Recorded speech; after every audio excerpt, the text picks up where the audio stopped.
sunshine and rain, some things don't change.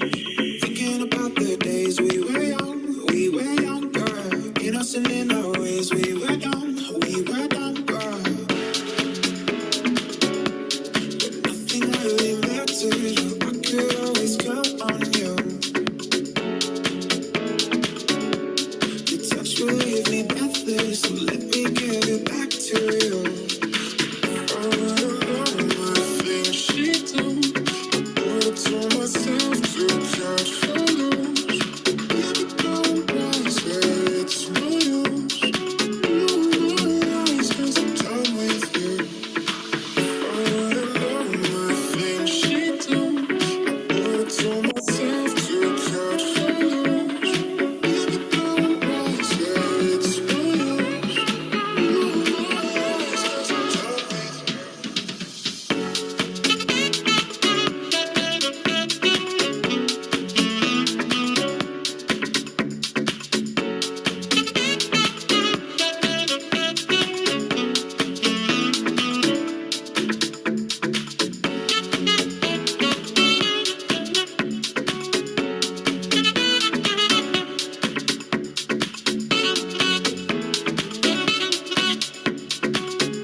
Yes, Amruta, shall we start?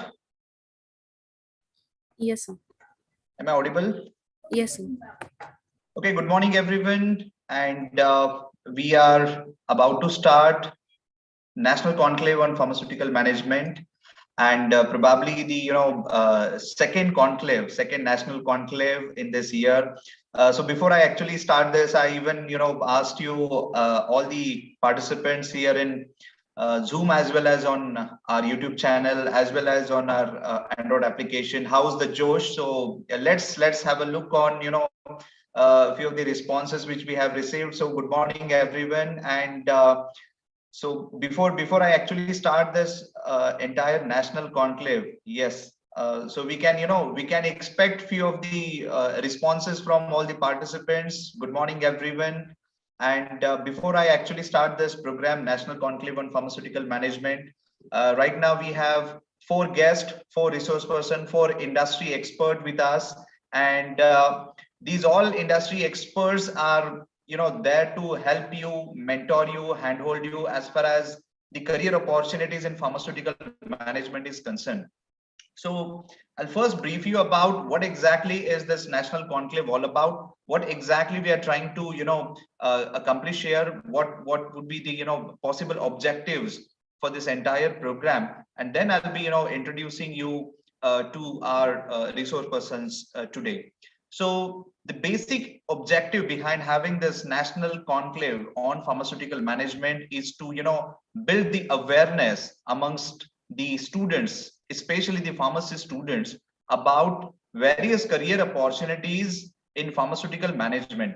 Because if we see, the students are all aware about all the career opportunities when it comes to commercial industry, when it comes to research and development, when it comes to clinical research, or the allied domains like pharmacovigilance or scientific writing, medical writing, etc. Even there are multiple the career options or alternatives when it comes to pharmaceutical management. But the fact here is the kind of awareness which students carry today, when I reach to many of the institutions for different skill development programs or startup activities, many of the questions, many of the doubts are coming up with the opportunities which are there as far as the sales and marketing is concerned or pharmaceutical management is concerned. Now the students are aware of only the opportunities like joining a sales and marketing team as a territory manager or as a medical representative. That's it. Even as far as they are aware about the domains like market research, but in all, they do not have that kind of awareness that what exactly is market research, what exactly is PMT, what exactly I have to do as a a team member into brand management or advertisement or product management. So to ideate the opportunities as well as to get the entire awareness about what exactly are the opportunities for pharmaceutical management, we requested these four industry speakers to remain available for this particular national conclave, where based on their own expertise, based on their experiences, they can guide you through all the career opportunities. Because one more thing which I actually want to share here is, students are aware of the opportunities which are linked with MPharm, Masters in Pharmacy, or even they are aware of PharmD, but they are not aware of MBA kind of thing. Right now, they are confused whether to go with General MBA or Pharma MBA. What would happen if I get into General MBA? What are those specialization? On what basis I should choose my specialization? These kind of confusions are there. Even if I get into Pharma MBA, then what's the process? Is there any entrance examination? What are the top institutions where I get into a Pharma MBA? What are the fee structure? What would be the possible placements which I can get after Pharma MBA? So eventually, this national conclave on pharmaceutical management will definitely help all the participants today who have joined on our Zoom as well as on YouTube channel, which will give them this particular breakthrough where they can take a decision at the end of after 90 minutes from now. You will be in a position to take a decision whether to go with MBA or not, whether to go with general MBA, Pharma MBA, whether to choose any career opportunity in pharmaceutical management or only in pharmaceutical research and development kind of thing. And that's the reason we have today National Conclave on Pharmaceutical Management. I would, definitely mention here about our experience in the last National Conclave, which we had on 26th of January on Republic Day. We had a National Conclave on emotional intelligence. Now that's something where nobody is talking about emotional intelligence at educational level or student level. But that was the, I would rather say a clever attempt by us where we could reach to more than 1,000 people with this National Conclave on Emotional Intelligence. And this is how we are, expecting to reach multiple institutions and students so that they can get this, kind of awareness. Before I invite our first speaker, first resource for this particular event, I would just, explain about what exactly we do and why we are doing it.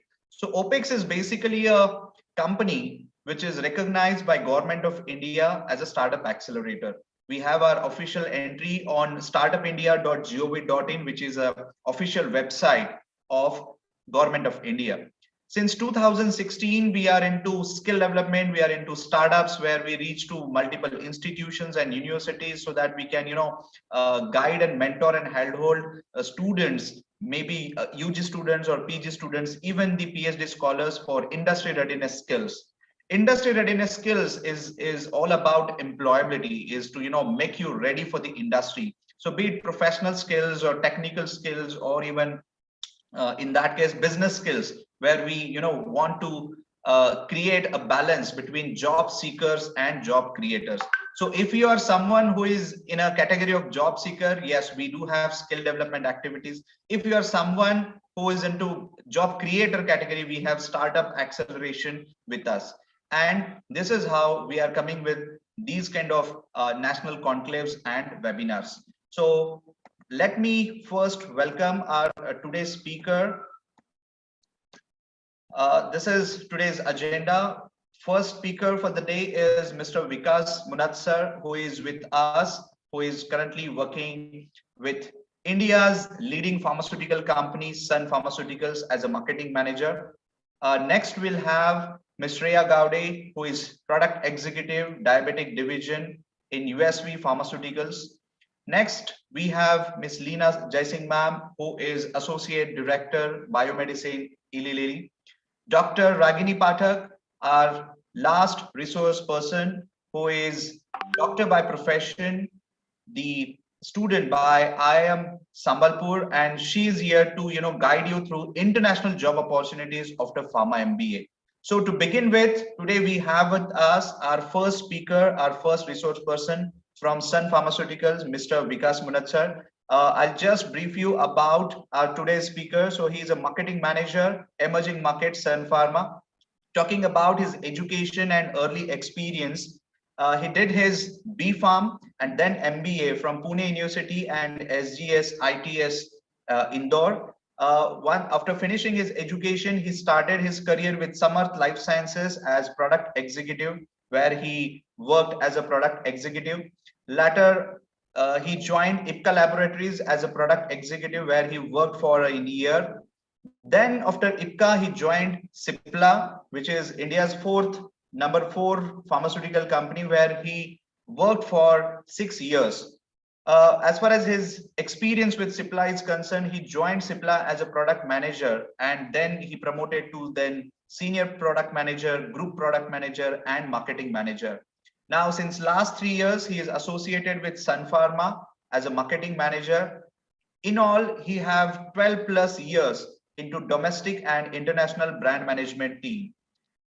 Mr. Vikas Munat sir, he is here to guide you and take you through what are the current trends, what are the current opportunities as far as pharmaceutical management is concerned. So now I request our first speaker, Mr. Vikas sir, to brief, to share your experience with all our participants. Over to you, sir. Thanks. Thank you very much, Mr. Sachin. Before I just begin, let's have a little hygiene check. Is my voice is clear and are my slides are visible?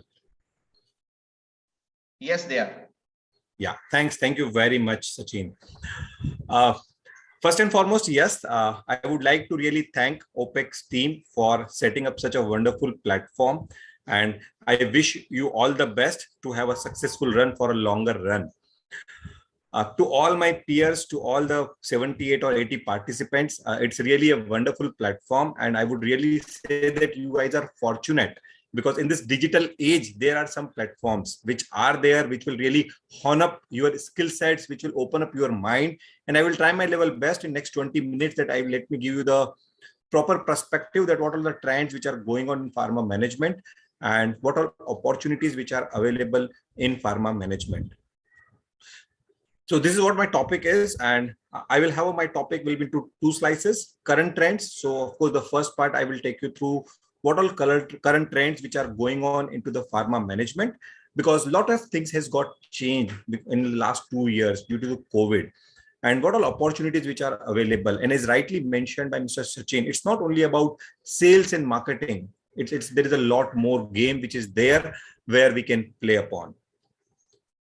So to begin with, I would like to first thank to all my teachers, all my mentors, and I also request all of you also, you should think, if you can read this, you should also thank to your teacher. Because of the teacher, we are able to read, we are able to progress. So let's have a lot of gratitude, a lot of empathy for our teachers and thank our teachers first. So friends, career is like planting a tree, okay? And when I'm saying planting a tree, as we all know that from a small seed, a tree becomes large and it will stand strong throughout all the weather conditions. Our career is like the same. Today, you are maybe at a seedling stage and you have to nurture your career with the help of knowledge, with the help of skills, which you need to develop over a period of time. And you have to be standing strong in all kind of adversities. The concept which I'm trying to communicate is that your basics should be strong. And right now you are at that stage where you will get all of your time to strengthen your basics. Basics in terms of your hard skills, maybe your communication skills, maybe your presentation skills, and basics in terms of your soft skills development. So ensure that this is the right time where sometimes we feel that let me go and start my job. But no, dear, if you want to really stand on a longer run, you need to strengthen your basics. And this is the right time where you can strengthen your roots, you can strengthen your basics. Just to give you an overview about the pharma management, overall, Indian pharmaceutical market is 150,000 crore. And the data are suggesting that market is going to triple in its size by 450 lakh crore by 2030. What does this number reflects? This number reflects that the next 10 years, where you all are going to join pharmaceutical management or pharmaceutical marketing, you will have a huge opportunity because market is going to turn over by 3 times. So you will have a lot of opportunities, you will have a lot of avenues to contribute in this beautiful market growth. Now, I know that we are in pharma, but still we have a lot of assumptions, doubt. Sometimes we feel that engineering would have been better. Sometimes we see our peers and we see that the initial growths are good. I did some mistake. Pharmacy is only about marketing, medical rep, or maybe about opening a chemist shop. But no, dear, in pharmaceutical, there is a lot of sense of pride. And believe me, why I'm saying so, because there are a lot of sense of pride is there because of one cause. We all work for one thing, Sarve Bhavantu Sukhina, Sarve Santu Niramaya. May everyone be happy and may everyone be free from illness. And friends, the last 2 years, COVID, where the pharma has really shown that, yes, it is the sector which may be slow in growth, but it is a long-term sustainable sector. And let's take a lot of sense of pride because we in pharma, we are the pharmacy capital of the world. None of the other industries, if you see, is holding that kind of power, is not holding that kind of capabilities. The average life expectancy because of pharma has got increased. So previously it was 35 to 40 years, but now today if you see, because of pharmaceuticals, the life expectancy has increased from 70 to 75. And this is really a pride moment for each and every pharma guy. I'm not only talking about pharmaceuticals only, it's a cumulative effort of each and every person who is associated with the healthcare sector. Have a lot of sense of pride because we are the third largest in the world by volume, and we have a highest number of US FDA plants outside India. So these all things really gives us a lot of pride that yes, pharmaceutical is not the sector which is only just about medicine. It is a lot of pride which we carry, starting from manufacturing to offering affordable, accessible, quality medication. So with this, let me move on to my topic, that what all current trends which are right now available in pharmaceutical. So these are the 5 broad trends which are going on. Mergers, digitalization, which is the key word, patient centricity, new drug delivery systems, and evidence-based practice. So broadly, these are the recent trends which everyone is following in. Let's go one by one and understand that what all trends which are right now going on. So merger is one of the new thing which is being recently seen very rapidly, which is changing a pharmaceutical landscape. And why this is happening? Because the new molecule research is very limited. Now, pharma company wants to build their brands. So the easiest way is to join hands, merger, take out the brands of other organization based on our capabilities, and they are joining hands, making big brands with the help of mergers and acquisitions. These are the recent last 3-4 months update that Indian Panacea Biotech Pharmaceutical has sold the domestic portfolio to Mankind. This is the recent merger which has happened where the entire domestic portfolio has been taken up by Mankind for Panacea Biotech. Novartis, which is an MNC, has sold its 3 brands to Dr. Reddy. So now Dr. Reddy has thought that fine, rather than identifying the new molecule opportunities, let's acquire those brands and strengthen the portfolio. Eli Lilly has sold its marketing rights to Cipla for anti-diabetic drugs. And Mankind took over the established brands of DRL, which is a recent last month update. So why this is all happening? This is a new trend where pharma company is not starting from the scratch. They are just taking the ready-made brands. They are just taking the low-hanging fruits and going into the market. So merger is one of the important trend which is being seen. The second important trend which is being very much witnessed, and I'm sure you all agree with me, is digitalization. It's not, I would say, addiction, but it's a necessity. It's become a need, and mobile is, or digitalization is the next way forward. Same way with pharmaceutical, and digitalization is really changing the complete landscape. Why? Because digitalization offers personalization, where a lot of personalization things which we can have, and of course everybody would like to be personalized. Digitalization offers unique customer experience. It enhances reach.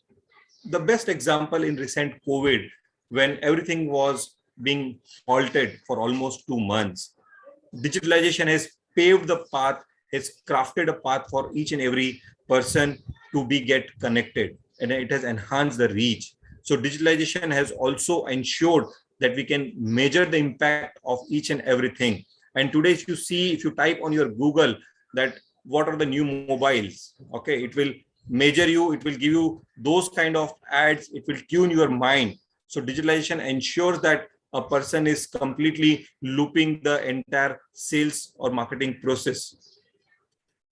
Digitalization ensures that yes, we can connect with the end users. So these are the beauty of the digitalization, which is a new trend which is going on in the pharmaceutical. The third important trend is new drug delivery system. As you all know that you must have read in your pharmaceutics, liposome, nanoparticles, nisomes, transdermal delivery implant, so many things are happening. But the new drug delivery system is the new trend where the prime objective is to identify the core need of the customer to ensure the better patient compliance. Maybe in terms of modifying the same drug, because as I mentioned, the new molecule discovery is very limited. So what the new trend is, with the same existing molecule, how we can modify the R&D process, which will ensure the better patient compliance, maybe in the form of once daily dosing to reduce the pill burden, maybe a long-term sustainable patches, maybe a new drug delivery system. So this is a new thing which is going on, new technological advances, which will ensure the targeted drug delivery action, which is being there and which is a new trend, which is very much booming, which is going on in pharmaceuticals. The prime objective of this new drug delivery system is to ensure better patient compliance. The current trend, which is evidence-based practice, which is there, which is going to be there, and which is the one of the strength of pharmaceutical companies. Patient preference, research evidence, clinical expertise, all these things are happening, which is being discussed with all the important stakeholders day in, day out, and evidence-based practice is the new key trend which is going on. And this is patient centricity is emerging trend. Previously, the pharmaceutical world used to be considered doctor as a prime customer, but now because of the data availability, patient centricity is the new thing which is offering a lot of opportunity for market research avenue, a lot of other avenues which are being there, which I will discuss as an opportunity in pharmaceutical. But patient centricity is also one of the important key trend where patient is being kept as a center and everything is revolving around the patient. How you can identify the need of a particular patient and how pharmaceutical can bridge those gaps to meet the patient requirements. And this is a very booming upcoming trend which is right now going on in each and every pharmaceutical company. So these are the core 5 trends which are there. Let me just keep this screen. So mergers and acquisition, which is the important trend. Digitalization, which is the next important trend. Patient centricity, new drug delivery, and evidence-based practice. These are the 5 key trends which are going on in pharma. I'm just skipping this slide. If you would want to take any screenshots, you can just take it up. Yeah.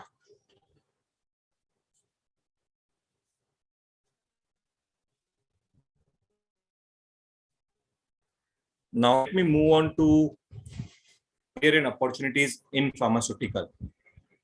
Now, if you see, this is a pharma tree which you can see on the Google and from where I picked up this picture. But if you see largely, after B Pharma, you have 3 options. One is you can opt for higher education, MBA, pharmaceutical MBA, general MBA, MPharm, or there are options which are also available. If you really want to make your career in legal, you can go for LLB, and there is a scope and there is an opportunity. If you want to be some market research guy, you can go for data analytics course as an higher education and go into analytical part. So that is opportunity, that is a career path which is available in pharma after for higher education purpose. The second important path is entrepreneurship. Channel management is one of the good opportunity. Many of the people do not want to start or do not want to go in for a job. Then you have a very good opportunity to be a channel partner, and you can think of how you can manage the channel membership. There are a lot of distributionship, small CNFs, which companies are doing loan licensing. You can go for it, and you can start your own channel management partnership. If you have a good capabilities, you can think of a small pharma setup, maybe API, maybe some kind of small production house, and you can initiate, or you can do the third-party manufacturing and you can start a pharma setup and you can go for entrepreneurship. The next important thing, where the employment comes. If you want to go for a job where 95% of the people do that, then there is an opportunity in pharmaceutical management. So after MBA, after B Pharma, of course, if you have all the capabilities in place, everybody is not having all the capabilities, but if you have not having any kind of family burden, if financial burdens are not there, of course, you must go for higher education. Now, if not, then after B Pharma, there are broadly three things which are available. If you want to go in production, you can go in production, R&D, regulatory, QA, QC department. If not, then sales or marketing.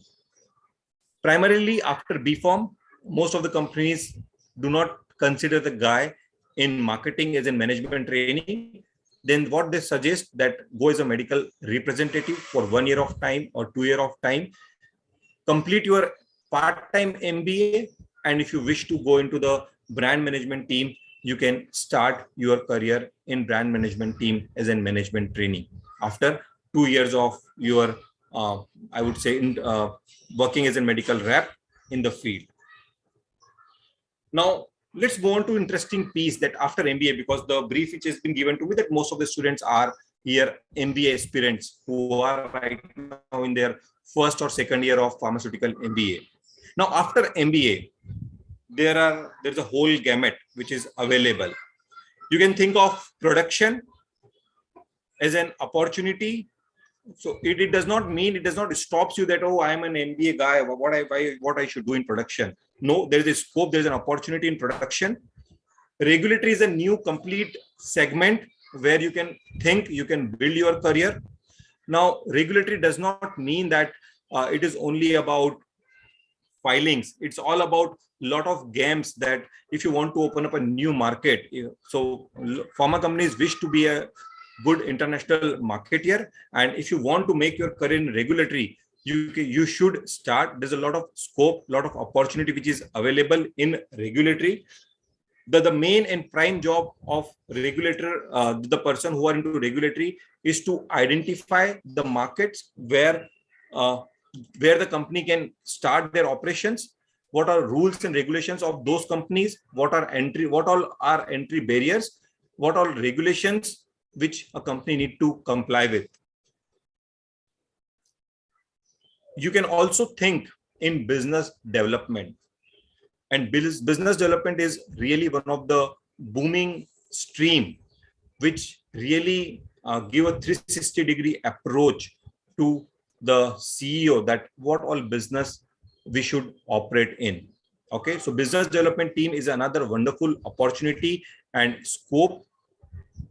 The prime job of business development team is to understand that what all opportunities which are available in the market, how to engage those opportunities, what all models a company should follow, and what all companies which we should have a licensing or licensing with to have a sustainable model to operate in those countries.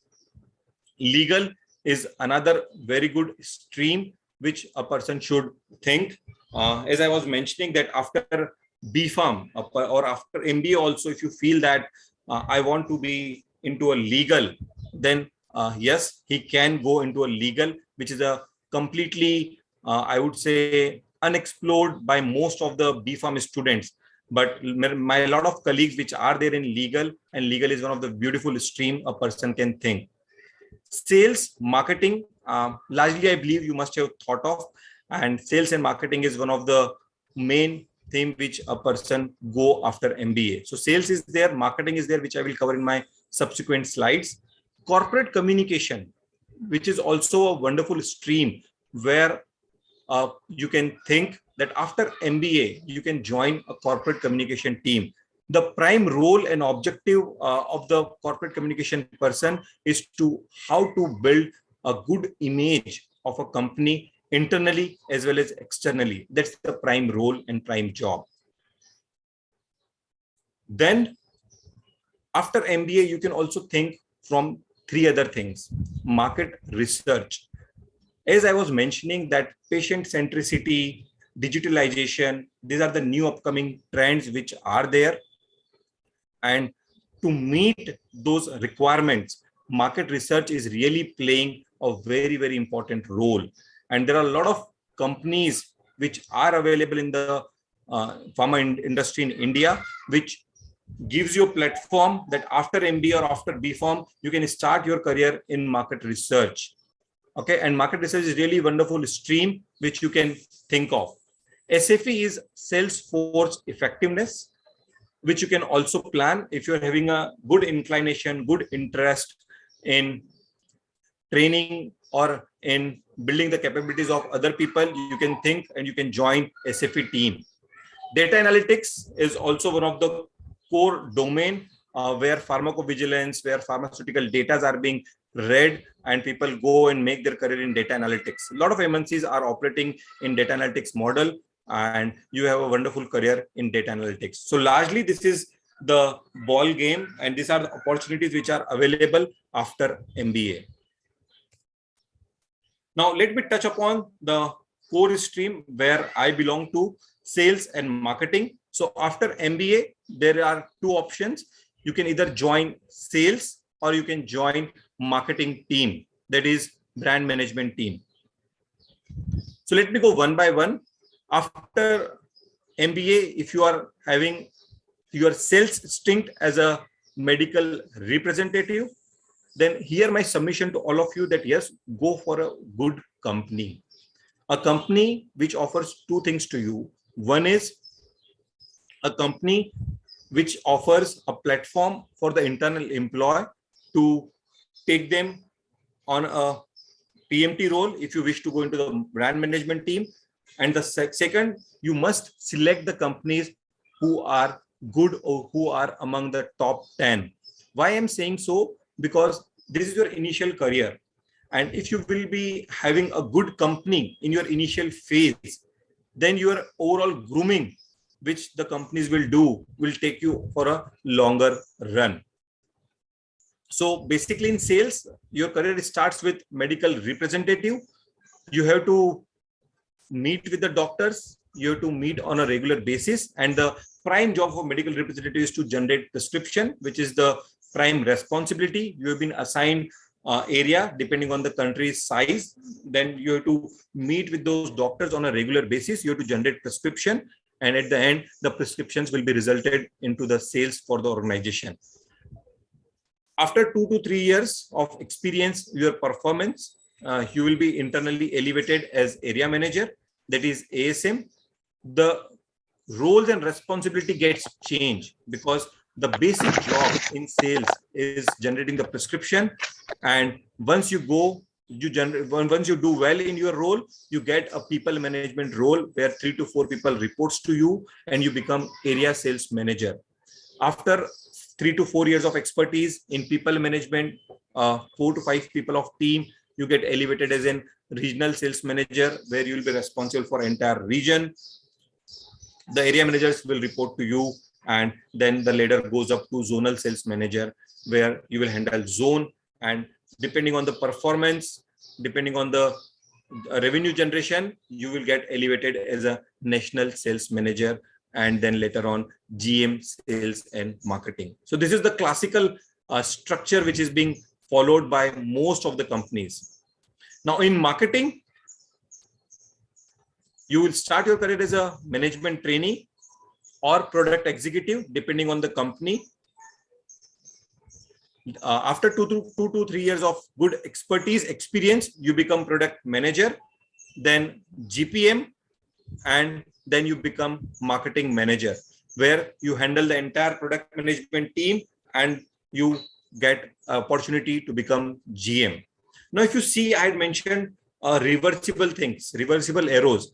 After medical representative, if you wish that, no, I want to go into brand management team, I want to contribute to the all India team, I want to be sitting at a head office, then there are opportunities. You can think that after medical rep, you can get into a management trainee role or product executive role, or vice versa also.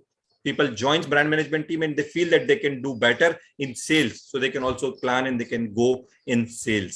After area manager, you can also think, the person can think to become an brand manager or GPM, depending on his expertise.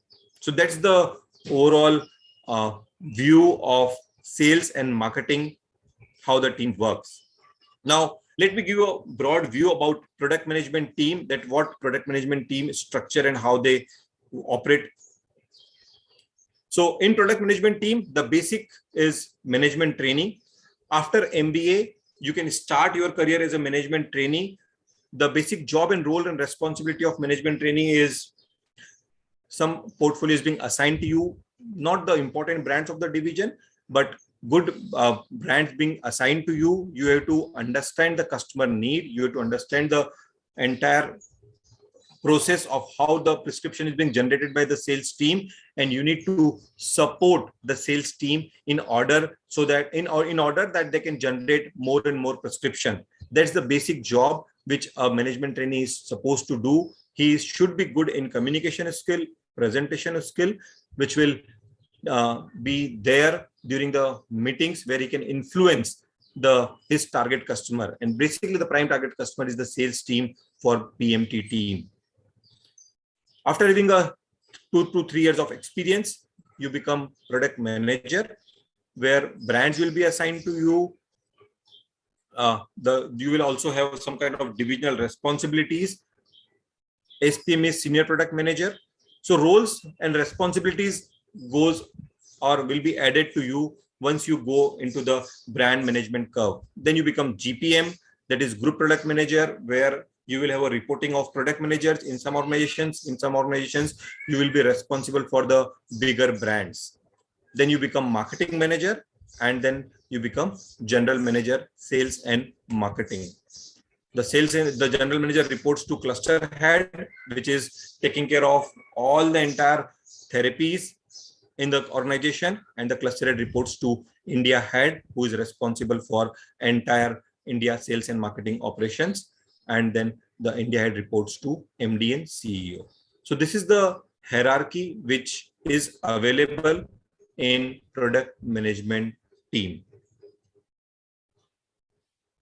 Now, what are the skills which are required? And this is the right time where you need to strengthen your roots.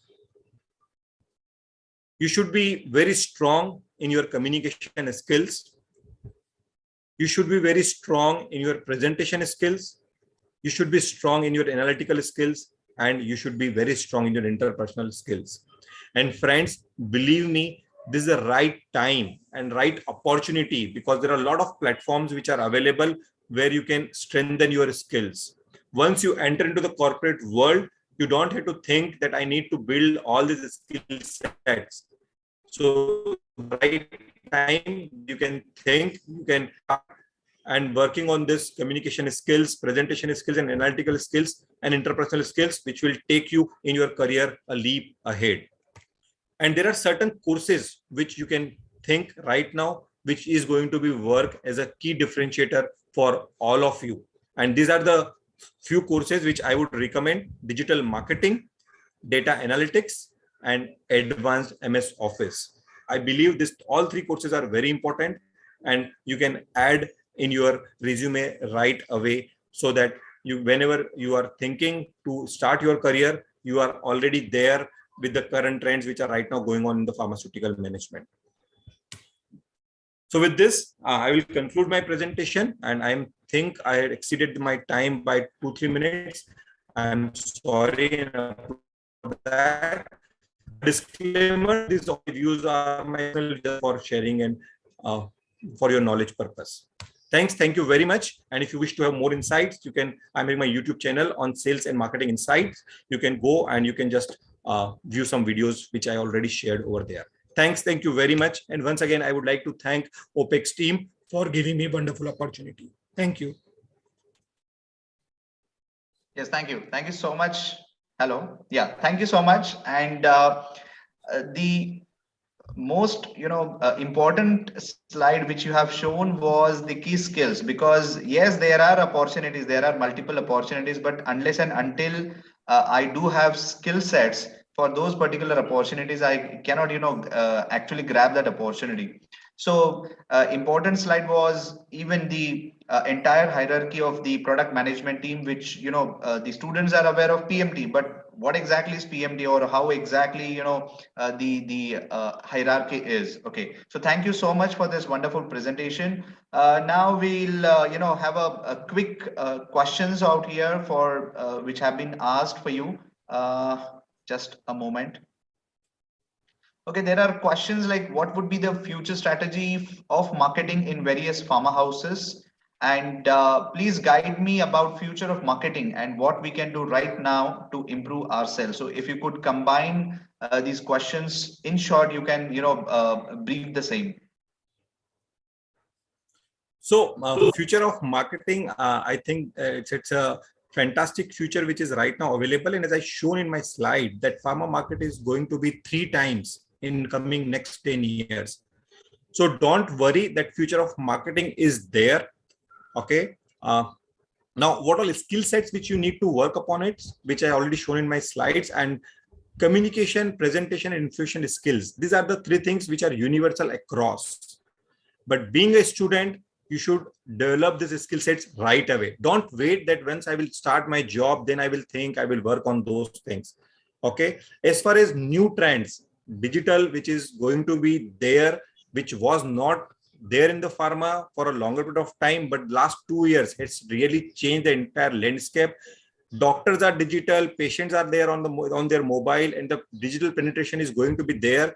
So you can enhance, you can skills you are in digital marketing, in data analytics, and at the same time presentation skills. So I think these are the 3 things which can which a person should do right away. Yes. Perfect. So thank you so much, Vikas ji, for sparing your valuable time for this national conclave, sharing your important insights and experiences as far as the career opportunities and career avenues are concerned. So as a part of this entire national conclave on pharmaceutical management, on behalf of entire team as well as all the participants, I'm gratitude and thankful to be present for this particular program. Thank you so much. Thanks. Thank you very much. Yes. So now, participants, let's move to the next session. And for the next session, we have with us Ms. Shreya Gowde, and she is product executive at USV Pharmaceuticals. I'll just brief you about our second resource person, second speaker. Shreya had done her B.Pharm and then MBA, Pharma MBA from NMIMS Mumbai. After her Pharma MBA, she joined the first company, that's Nestle, where she was associated with Nestle as a summer intern. Later on, she joined Servier India as a management trainee, where she worked for an year. And then since last 1 year, she is associated with USV Pharma Limited as a product executive. She is also a gold medalist marketing and silver medalist B.Pharm, and she holds this Pharma MBA degree from NMIMS Mumbai. So with this small introduction, I welcome Shreya. Shreya, I request you to share your inputs and experience to all our participants. Over to you. Yes. Thank you so much, sir. Sir, am I visible and audible both? You are audible but not visible. Okay, I'm audible but not visible. I'll just check.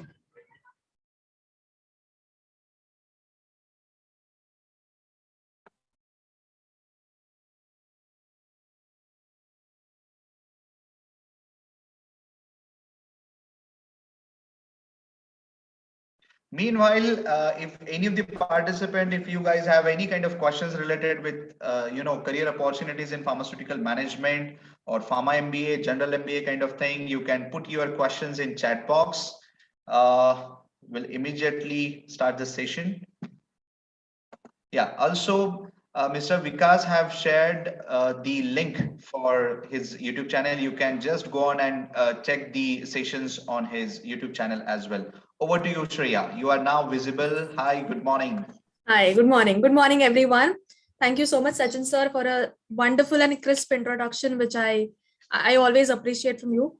So now coming to our session, before starting our session, the topic that interests me always is to provide a perspective on general MBA versus pharma MBA. Now, before getting into this also, I totally agree to Mr. Vikas, what he mentioned, what he said while starting the presentation, that pharma industry as a whole, it does not have its limit. It is boundless. Today also, our industry is known as a sunrise sector. Now, why it is said as a sunrise sector is because of the immense growth opportunities and that it is growing itself in COVID also. So in such cases where you have an industry which helps you to grow as a person is always a boon. So I would consider that I know all of you are at a verge of this decision making, and these few points that I would like to present from myself, these will help you to take a career decision. So I hope these help. Now see, when it comes to taking a decision, I think four things are more important. First is your purpose. Why are you choosing a particular specialty over a generalized MBA? What is your purpose of joining this healthcare industry, or what is your purpose of joining a general MBA industry? Okay. Second is, where is your inclination? Where is your career inclination? What do you want from that course? Okay. It is not you who choose that course.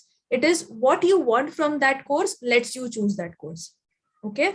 So your second thing is your inclination towards a particular career. So the third thing is your skill set. Your skill set when it comes. So that time I would like to mention that if you have a certain amount of skill sets and you are working on developing your skill sets, that will take you in on a better decision making capacity. And the fourth thing is your career trajectory. Now, if you have decided that you want to make a career into healthcare, then your pharma MBA will always help you. But you are still into a decision mode whether to go in for a healthcare specialized career or to go in for a general specialized career, then choosing general specialized career will always be helpful. Okay. So just summarizing these 4 points, first is your inclination, first is your purpose, then is where you are inclined towards, third is your skill set, what you have and what you wish to achieve from those particular skill set, and fourth is your career trajectory. Now, coming at this point, let us differentiate how different is pharma MBA from general MBA. Okay. So now when it comes to pharma MBA specifically, now I'm a BPharm graduate. I'm an MBA. I have done my MBA from NMIMS Mumbai, and that is also a specialized MBA. But when I wanted to choose my career, I was very clear that I wanted to get into pharma brand management. Okay. Now, if at this point you do not have anything decided, so see, there is no hard and fast rule that you will have everything decided. Okay. But if you do not have anything decided, do not restrict yourself also to pharma management. Okay. What will pharma MBA give you is in-depth understanding of pharma MBA subjects. Now, when I mention pharma MBA subjects, I mean all the subjects which pertain to sales, which come under marketing, which come under legal, which come under analytics, which come under finances. So when you opt for pharma MBA, you will have in-depth understanding about marketing of pharmaceutical products, sales of pharmaceutical products, the analytics, the digital marketing of pharmaceutical products, or when it comes to legal perspectives, all will be related to your pharma industry, because the course director or the course itself understands that you are in this course because you want to learn in depth in the industry. Okay. The second thing is you will have more of technical knowledge. Now, technical knowledge, when I say it does not limit to your BPharm subjects. It also limits to your MBA subjects technical knowledge. So you will have a broader perspective on your pharmaceutical subjects. Now, if you have interest in a particular therapy, okay, for example, if I always had an interest in cardio-diabetes therapy, I always had interest to go and talk to doctors to understand where the healthcare paradigm is changing and how it will affect people's lives. So my interest was always into having conversations with doctors, understanding those customers, and then using those insights for my brand management. Now that was my inclination. Okay. But if you do not have anything such, you can always choose a general MBA sector kind of a thing. Now, if you want to get into medical devices, that time also your Pharma MBA will help you, because there are colleges now where you opt for Pharma MBA courses. There are colleges which provide you a specific course on medical devices, a specific course on health insurances, a specific course on international management, international brand management into pharma. Okay, so these are all specific things which they will provide you in terms of pharma industry. Okay, but when you want to get into general subjects, you will have to opt for you don't have to opt for a specialized industry. Now see, when it comes to a specific industry, you have pros and cons both, right? So I would say that the number of recessions that has happened in pharma are very less or negligible per se when it comes to general industries, all other 99 industries. Pharma is a recession-free industry. If you see now also, there are very less layoffs that happen in pharma. They do. I'm not denying the fact that they don't, but there is very less news that it comes in our industry. And also when you take specialized, you have less competition. I'm not saying competition is not there. There is competition into our industry also, but you do not compete with those other 99 industries.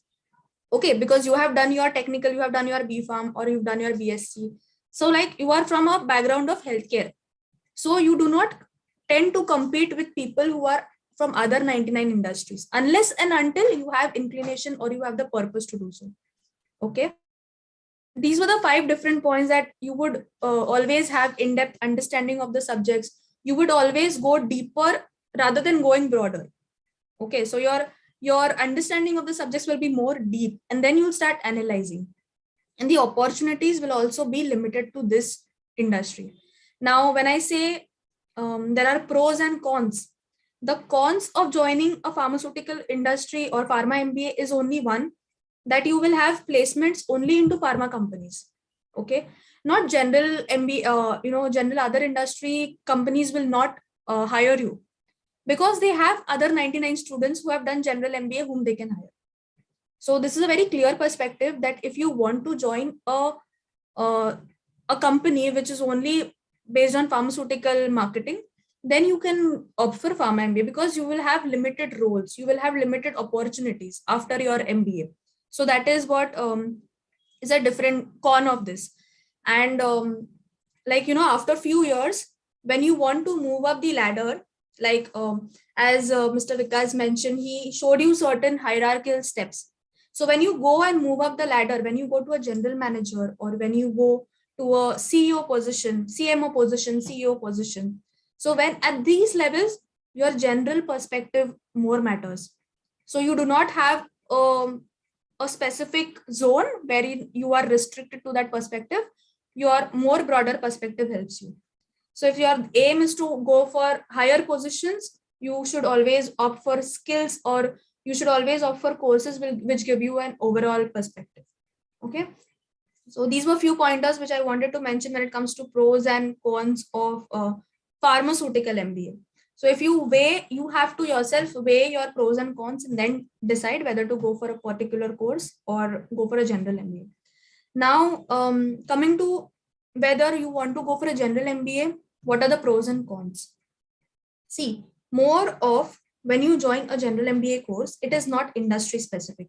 You have 100 different industries. You have IT industry. You have all other, maybe construction also. You have interiors also.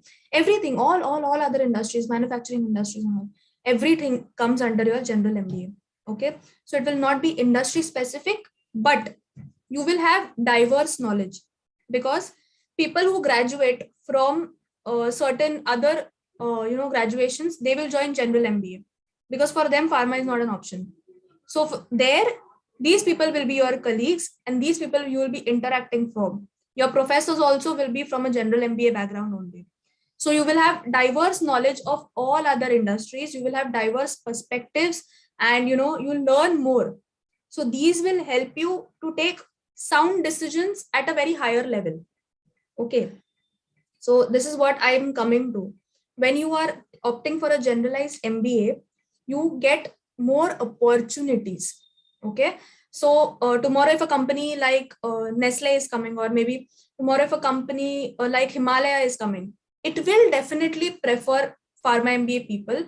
But if they have products which are consumer specific, okay, it is directly coming to people on ground, then they would prefer someone who has generalized MBA done. Because in Pharma MBA, you are not allowed to market it directly to patients. So the only marketing that you know is marketing to customers, and customers are your doctors here. Okay. But when it comes to general MBA, you are taught to market it to audience also. Entire audience is listening to you. You have a clear perspective and you have a clear marketing plan for people on ground. So that is how companies will differentiate, and you need to know how companies will differentiate to be one step ahead. So that gives you a diverse knowledge. Now, as I mentioned that when you want to go in for medical devices, or when you want to go for healthcare insurances, you should go for Pharma MBA. So likewise here, when you want to go for medical communications, okay, there are companies like McCann Health, there are companies like Six Sigma. These are specific communication based companies. Now here, if you want to specialize into communications, you should go for general MBA. Or consultancies, you should go for general MBA. Or like Mr. Vikas was mentioning, legal is also a broader sector, a broader industry. So if you want to specialize into that, you should go for a general MBA. Your IPR, your digital, there your general MBA will help you to move faster. Okay, because that digital, if you are a digital person, you will not only get products from pharmaceutical industry to be marketed digitally, you will get products from all other industries. So there your perspective will change. Okay. But now, as I mentioned, every industry will have its pros and cons, or every decision will have its pros and cons.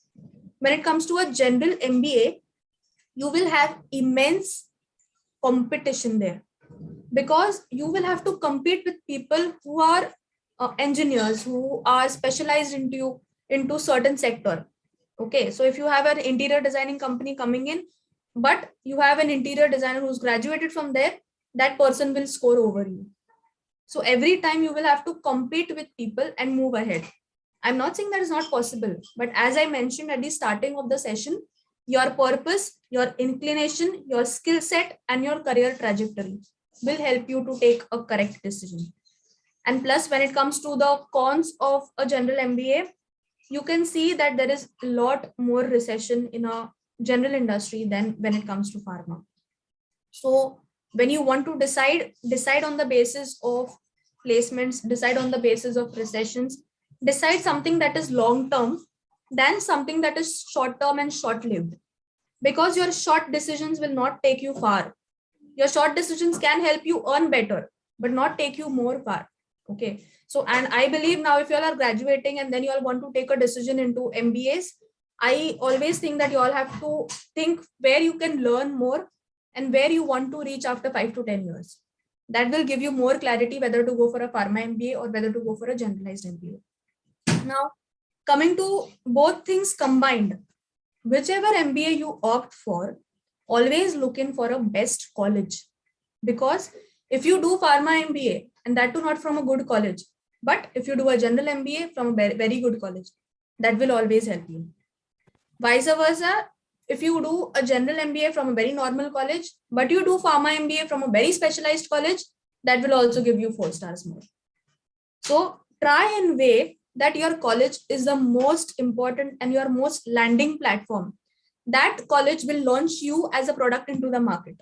So I'm using these lay terms. That college will bring you placements, that college will bring you opportunities. So if you want to do an MBA, you have to choose your college. You have to weigh your college, what the college will give you, because you are paying a very high amount. Okay. Not only for learning, but for the opportunities, but for the network. In our industry or in any other industry, how good you build your network into your career is more important. That is what will pull you up the ladder. Okay. So I just want to summarize this, that wherein you want to decide for a pharma MBA, it should be more industry specific, and you should be clear with what you want to do, because after you complete your course, you will not be able to take a step back. But when you want to go for a general MBA, you have 100 different options available, that after 2 years also you can change your path. So, and a general MBA student also can get placed into a pharma company. That is also true. So I suggest you sit and you decide what you want to do, where your skill sets are, where your purpose is. Because if we neglect the word purpose, after 4 to 5 years, what will hit you here is your purpose. My purpose was always to provide healthcare. My purpose was always to get into healthcare segment. So I never thought of general MBA. But if your purpose is not to be into healthcare field, then you can go for a general MBA.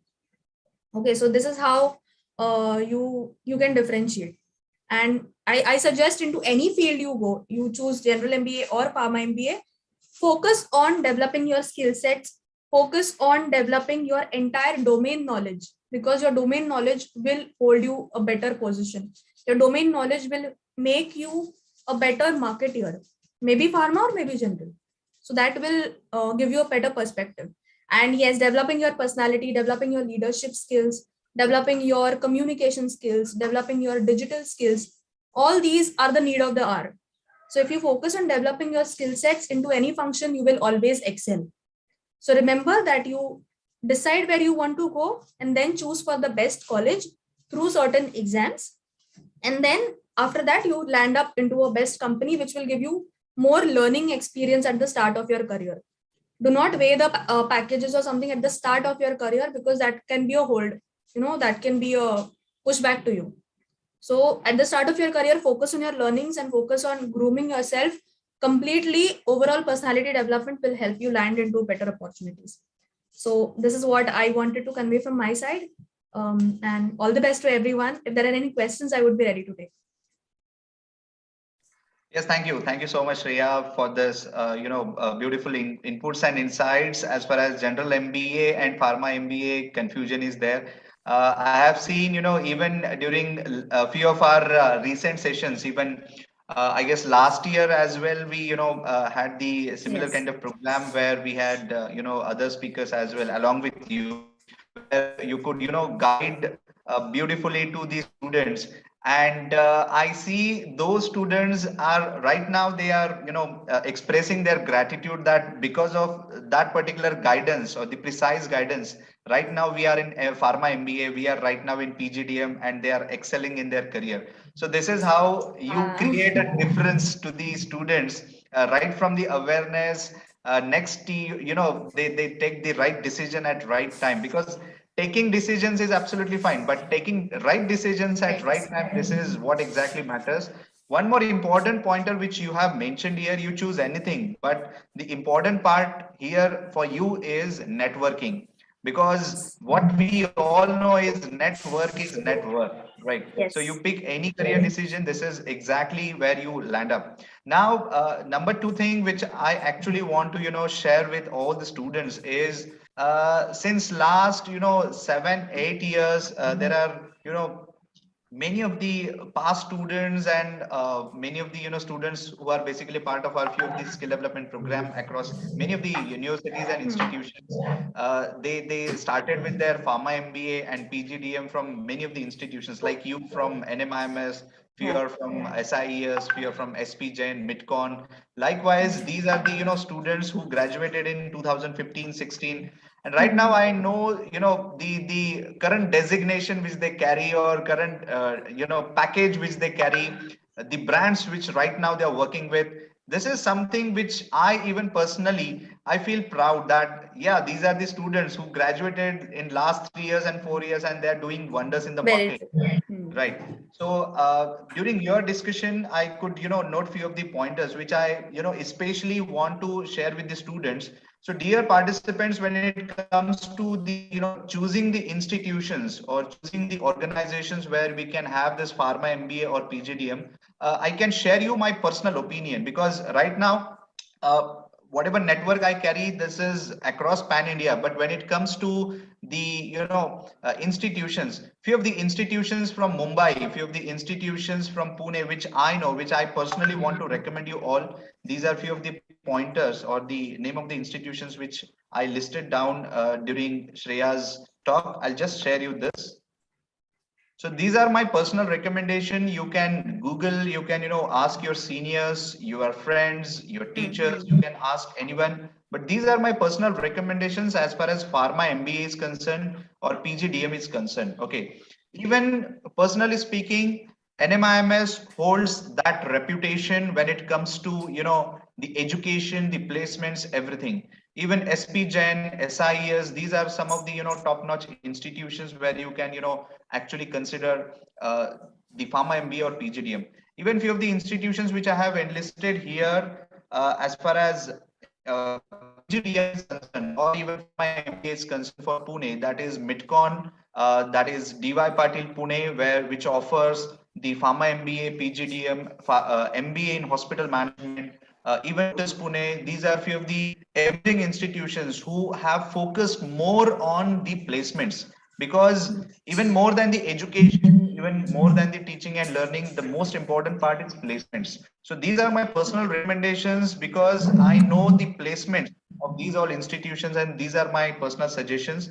Even I have quoted one of my colleagues' number in case if you have any kind of confusion for Pharma MBA, PGDM or institutions kind of stuff, you can connect her at any point of time. So you can consider these as few of the recommendations as a part of my early experience or the kind of network which I have. Okay, so Yes, we that is. have few of the questions, Shreya. Few questions are there in chat box. Is there any specific entrance examination for Pharma MBA? Um, so when it comes to Pharma MBA, you have CMAT, which is overall accepted. All India, you choose any college, it is accepted. But as I mentioned, there are few colleges who provide you the best, but then their entrance is also difficult. Now, for example, if you go to SIS, your CMAT will be accepted. But when you come to NMIMS Mumbai, they only accept your NMAT score. So when you want to go to a particular college, you need to decide, you need to check on their website which exam score does the college accept. And then you choose those, you see those exam papers and you start preparing for those exams. Plus, what was the challenge during my time is that there were 4 exams: GPAT, NMAT, CMAT, and Maharashtra CET. My GPAT and MAT was overall, parallel.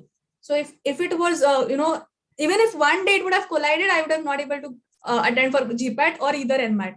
So that was not the case. But then now you have to check for the dates of your exams. Now generally it does not, collapse. But then you will have to check for the dates of the exams, where and which college accepts which score. Now in SIS also, the score acceptance for Maharashtra CET will be different. The score acceptance for CMAT will be different. Okay. So that also you will have to see what is the score acceptance and then modify your, learning patterns into that way. Now, because you are a BPharm student, your college will not understand that you do not have the mathematical knowledge, or because in all of these exams, your mathematics is only till standard 10th. But this is more of strong mathematics. Your time, work, distance, this was taught to us in standard 6, 7. But then there also, these are higher level problems. So you need to check into which exams your college accepts. And accordingly, I'm not denying the fact that the fee structure also varies from college to college. So considering your finances, considering where you want to move, you should be choosing in for the best exam to prepare. And so that you start preparing for that exam 1 year ago. So in 1 year, you are able to gain more knowledge, and then you are able to give mock test for that exams, so that you don't even miss the opportunity and you have multiple opportunities ready in your hand. So just proper planning will help you in that sector. Now, when I want to mention about colleges also, you want to see what is the placement of the college, because college specific placement is also difficult. Now, when it comes to NMIMS, it has School of Business Management different, wherein I graduated from, and it has SPTM, that is BPharm plus MBA, MPharm plus MBA. These courses are different. So you need to have complete knowledge of the college that you are venturing into and not land up into a wrong decision. So that is what I'm saying, ki when you want to weigh the pros and cons, weigh it college wise also. Okay, and then you can give your exams parallelly and start preparing for your exams. So this is what I would suggest. Better, more than classes, I would suggest your self study and your practice will help you, because that is what where people are giving. NMAT is given by all other students, it is not only BPharm students. So your level of mathematics, your level of analytical skills will be same for everyone. The same applies to CMAT, the same applies to Maharashtra CET. So they would not consider the base where you are graduated from. They will give you the pattern that they have set in for themselves, just for a student to be capable enough to come into an MBA course. So that is where I would suggest. Yes, yes, yes. Even many of the participants, they have in person, they have asked me the same question. That's what about the entrance examination? What's there for Maharashtra? What's there for non-Maharashtra? Likewise, even few of the participants have requested me to, share once again the list of the colleges as far as the recommendations were concerned. Even I recommend all the participants, in case of any kind of questions which are related with the entrance examinations to all these institutions, you can right away connect to this particular number so that you can get the precise guidance, right? So getting this particular guidance at the right time is very important. You can just take a snapshot of this for your reference. Definitely. And so just I would like to address one question that's there. After BPharm, if you are pursuing a job and you want to do MBA as an external option, Yes. see, yes. yeah. So if you want to choose MBA as an external option, I would not deny that.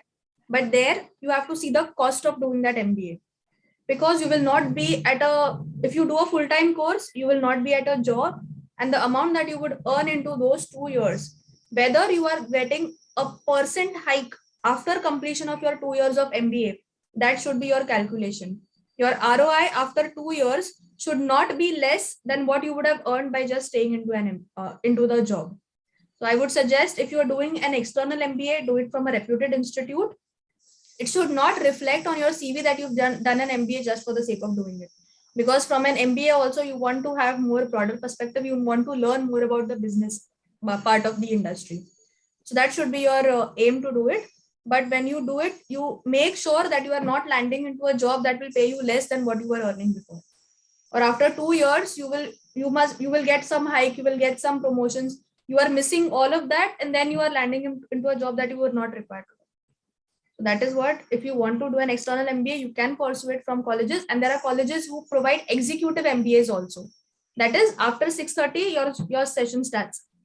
So NM initially had that course before COVID. Now I don't know what the case is after COVID, but then you can always inquire college to college.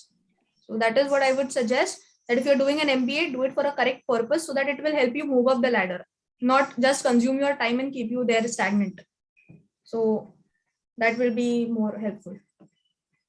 Yes, thank you. Thank you so much, Shreya. And I was about to, share that you have to move around your ROI when it comes to, your higher education. You have to move around your return on investment. Whatever you are investing, you need to, first of all, you need to consider whatever fees you are paying as an investment, and you can then calculate that particular ROI based on the which institution you are in or what kind of course you are choosing in. So thank you so much once again, Shreya, for your time, for your inputs and insights for general MBA versus Pharma MBA. Thank you so much on behalf of all the participants and our team. Thank you so much. Thank you so much, sir. Thank you so much for inviting. Thank you so much, Yes. everyone. All the best. Yeah, thank you. Thank you so much. Now, participants, let's move quickly to the next session. And our next speaker, speaker number 3, we have with us Leena Jaising ma'am, and she is Associate Director, Biomedicines at Eli Lilly and Company. I'll just brief you about her education and career. So she did her BTech in biotechnology in Heritage Institute of Technology, and then she pursued her PGDM in biotechnology from Midcon Institute of Management. Midcon is one of the name which I have mentioned in my previous recommendation slide. So she did her PGDM in Midcon Institute of Management, Pune. Then initially she joined her career in Novartis, where she worked as a product advisor. Later on, she was promoted to medical scientific liaison, then product executive, and then product manager, where for Novartis she worked for 6 years. Then she worked with Isai Pharmaceuticals India as a senior brand manager, then joined Pfizer as country brand lead.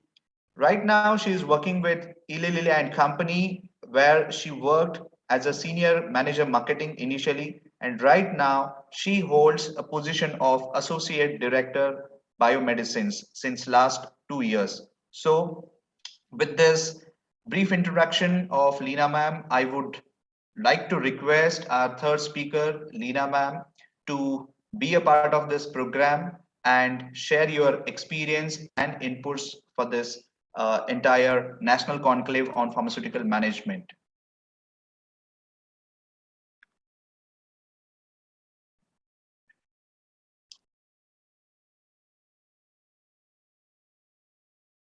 Yes, Leena ma'am, are you there? Amruta, could you please confirm? Yes, sir. She's facing some technical issues. Okay. Wait for 2 minutes. Sure.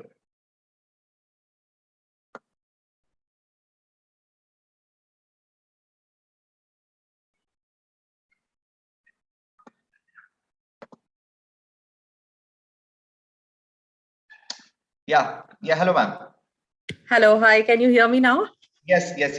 Perfect. So I just briefed you about your entire profile and thought, I guess there were some technical issues around Yes. This Zoom ID. So now the stage is yours. Participants are waiting for you, your inputs and experiences. So here on this particular Zoom platform, we do have participants on our YouTube channel as well. We do have, even on our application, we are broadcasting the same session.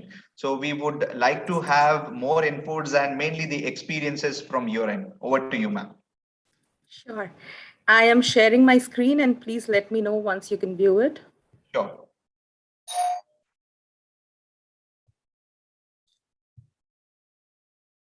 Yes, visible. Great. So firstly, thank you. Thank you, OPEX team, for this opportunity. And I'm saying that because personally, I think this is a great chance for me. I love and I'm passionate to connect to youngsters of today because I can really see in them the future leaders of the industry. So thank you for this great chance and for this opportunity for me to gain my enthusiasm for the next few months through this interaction.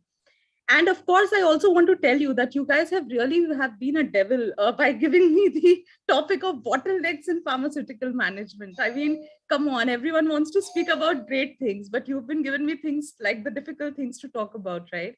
But yes, when I got that, I think it's also an opportunity for me to maybe highlight some of my experiences from which you can pick up your learnings in general about pharmaceutical management as a career. And that's what I'm going to do in the next few minutes. So I've kind of generalized some of my experiences and would love to hear from you on what you've picked up from there.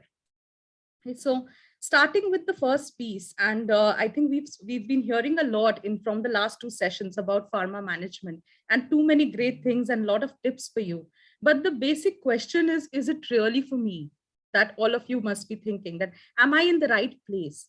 What do I do next? And you are all in a decision-making moment, right? And that is why I said that I love this chance. And you know why? Because I was just like that. And you can see me. I was one of these many students at one point in time who's going through my education 12 years back in college. I don't know what to do. I'm just one of so many. Where can I start? What will I ever be able to achieve something? What should I study? If I study this, where will I go? If I don't study this, where will I go? So many questions on such a young, innocent mind is very difficult. So I understand and I empathize how you all guys are going through this entire grill. And also on a Sunday, to come and sit and listen to everyone session after session after session. And everyone of us, of course, will share great things because we've done some things in our life. But for you, how much relatable is it? So we completely understand your position, right? And let's see how best we can help you today. But coming back to the question of, is pharma really for you? Okay. And let me show you a glimpse of the Indian pharmaceutical market. The Indian pharma market is the third largest when it comes to volume, right, across the globe, especially the Indian pharma market. When it comes to value, revenues across the world, it is the 13th largest market. So if you really see, even being in India, in this industry, we are actually in a high opportunity area, right? Also, when it comes to manufacturing, so India has more FDA approved manufacturing plants than any other country across the globe, of course, except Europe, except US. So basically, again, in terms of producing medicines, selling medicines, opportunity in the market, it's a huge opportunity market that you all can actually look into. Also, what is the size? And I think we saw that in one of the presentations earlier, so we can move quickly. Is basically it's huge. Again, the revenues are huge. There are more than 900 companies. And do you know how many brands are there of medicines, drugs in the market? More than 60,000 brands. And this is a slightly old data, so I'm sure it's even much more higher. So, and there are so many people working on each brand. So when you look at the opportunity, the size is enormous. And there is so much that each of us can contribute in our specific domains to this industry, right? Now, also with this opportunity, the question really is, and I remember you during your introduction were mentioning, what does pharma job look like? Okay, if we do MBA, what are we supposed to do? And why I'm sharing this? Because again, going back to the question in your mind, is it for me? So I want to tell you, what is the job looking like? And then you can decide if it's for you or not. So once you do an MBA, once you get into the role of a pharma marketeer, right? A job of an everyday pharma marketeer is not basically only doing advertising. And let's make that very clear. So it starts from market research, basically understanding what the market is, what are the trends, what are the things going on in the market, doing secondary, primary research and understanding that. Going on to building your strategy, you need to have a strategic mindset also. How will you progress? Where will you take the brands? Also leading to the tactical plan in terms of what action plans are deployed in order to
So participants, I guess there are some issues with the speakers network. So we'll wait for a minute and then we can, consider the fourth session.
Yeah, hello, ma'am. Are you here? Yes. I think my luck is favoring me a lot today. There's a huge electricity issue today. Okay. Sorry for that disturbance. No issues. We can continue. Great. So yes, we were talking about the different aspects of roles that a pharma marketer needs to do. And I was just trying to make a point that let's not limit ourselves only to marketing, because in pharma, at least, a single marketer cannot do everything. I mean, you have to liaise with the market research person, you have to work with the training person, you have to work with the medical person, with the drug development, with the supply chain. So it's a lot of people and HR also associated. And of course, training your team. You are not the one who's getting business from your customers, right? You have a huge team. So training them, building their capabilities, engaging customers, event management. There are a lot of events that happen in pharma as well, which are scientific, just like the one we are attending today, but that also happens in pharma industry. So a lot of that goes into the picture. Budgeting and forecasting also. So basically, again, looking at how you can plan your budgets, will be your revenues, and how you will forecast for your brands as well, right? Investment and returns, advertising and communication, of course, is one part, as well as profit and loss. So basically, what I'm trying to say is, it's not only advertising. Marketing is not advertising in pharma. It is a 360-degree management of a brand. And if you are in for business, if you have it in you that I want to do everything, I want to manage entirely the business, then definitely it is a role and industry for you. So that is the perspective I was trying to share here. And of course, the next point again, on when you are thinking, is it for you? My experience and my tip for you, if you want to sell, you want to do business, sell in pharma. And I will tell you why. Because a salesperson in pharma, and of course, you can grow to higher levels, but even a salesperson in pharma is talking to a doctor who is very highly qualified, highly academic.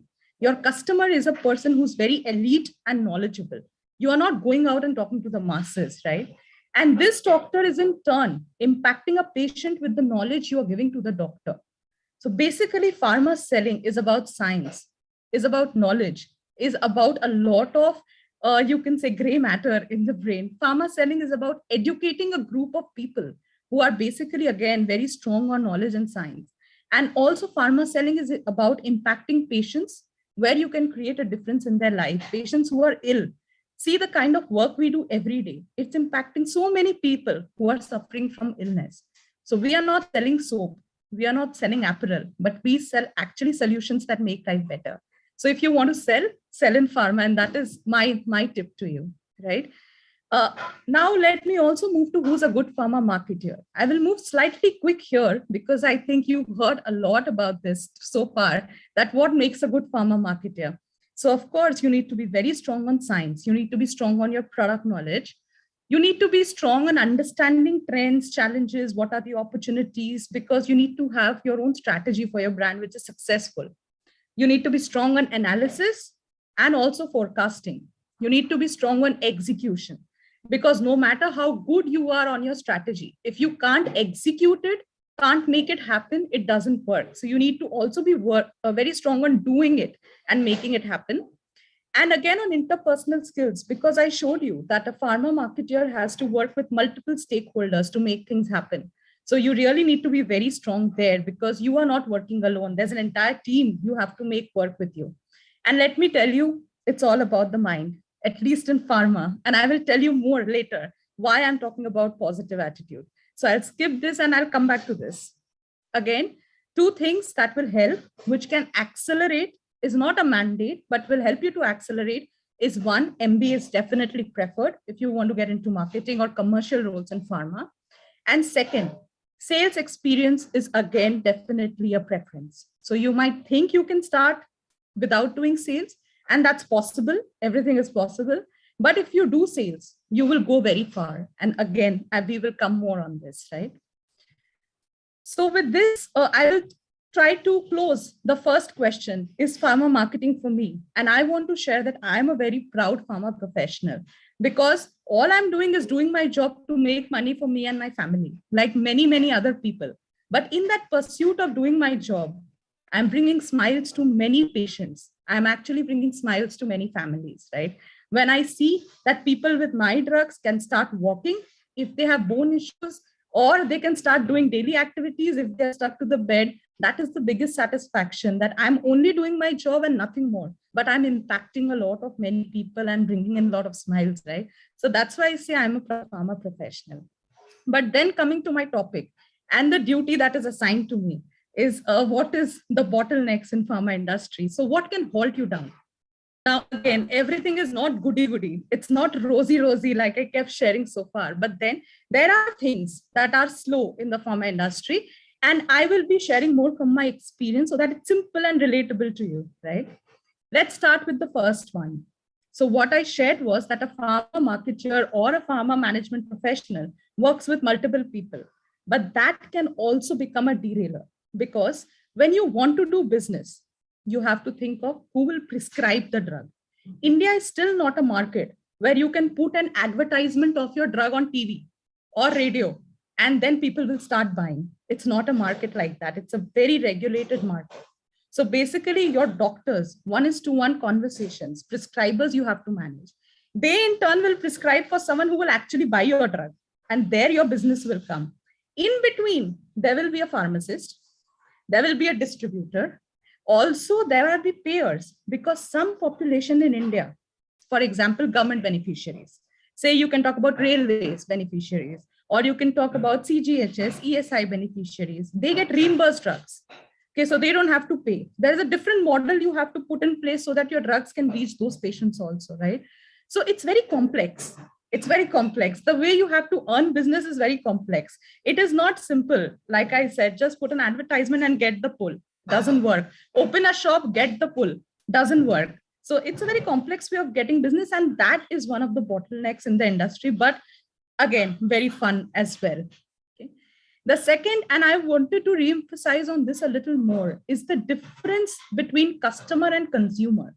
Like I said, your customer is a doctor, but doctor is not buying the drug. So for example, even if there is a patient who needs the medicine that you are selling or which you are promoting, or wherever you are associated with the brand of that drug, but the doctor whom he or she is going to is not willing to use that particular drug or believes in any other solution, then the patient will never get the drug. So again, even if your consumer is ready, customer needs to be ready. If your customer is ready and consumer is not willing, that is also not possible. So you have different stakeholders, again, you need to manage. And that is again one of the bottlenecks of ensuring how you can bring the customer and consumer on the same platform when you want to make business in pharma, right? The third, and again, the first session on opportunities and trends were very interesting, where you heard about digital marketing is slowly picking up and that's the new trend. It is. It definitely is. There's a lot of email marketing, social media marketing. Look at this session. It's going on YouTube, right? Many doctor sessions are also like that on Facebook, YouTube, Instagram. That's what is the world today, radio, etc. But it is still not established. And that is the bottleneck. Why it is still not established? Because who is my customer? The doctor. Imagine a 50-year-old doctor sitting in his clinic in one city. How much of email will he see and prescribe a drug? How much of Facebook will he see and prescribe a drug? To an extent. But when we do these efforts through multi-channel marketing, digital marketing, we are not sure of the return of investment here. So this is also a bottleneck. And this is exactly where all of us look up to youngsters like you. You are way advanced than us in this technology. This generation is very smart. So come up and change this domain. There still needs to be a lot of market shaping in the uptake of digital marketing in pharma. We are in a transformation phase. This is not a very established situation, but we are growing and digital is picking up, yet there is a lot more to do. So this again is definitely one of the bottlenecks. And then this is most interesting because this frustrates me every day, is the stringent policies, procedures, and local laws. Because like, I'll go back to what I said, we don't sell soaps, we don't sell apparels, we sell medicines.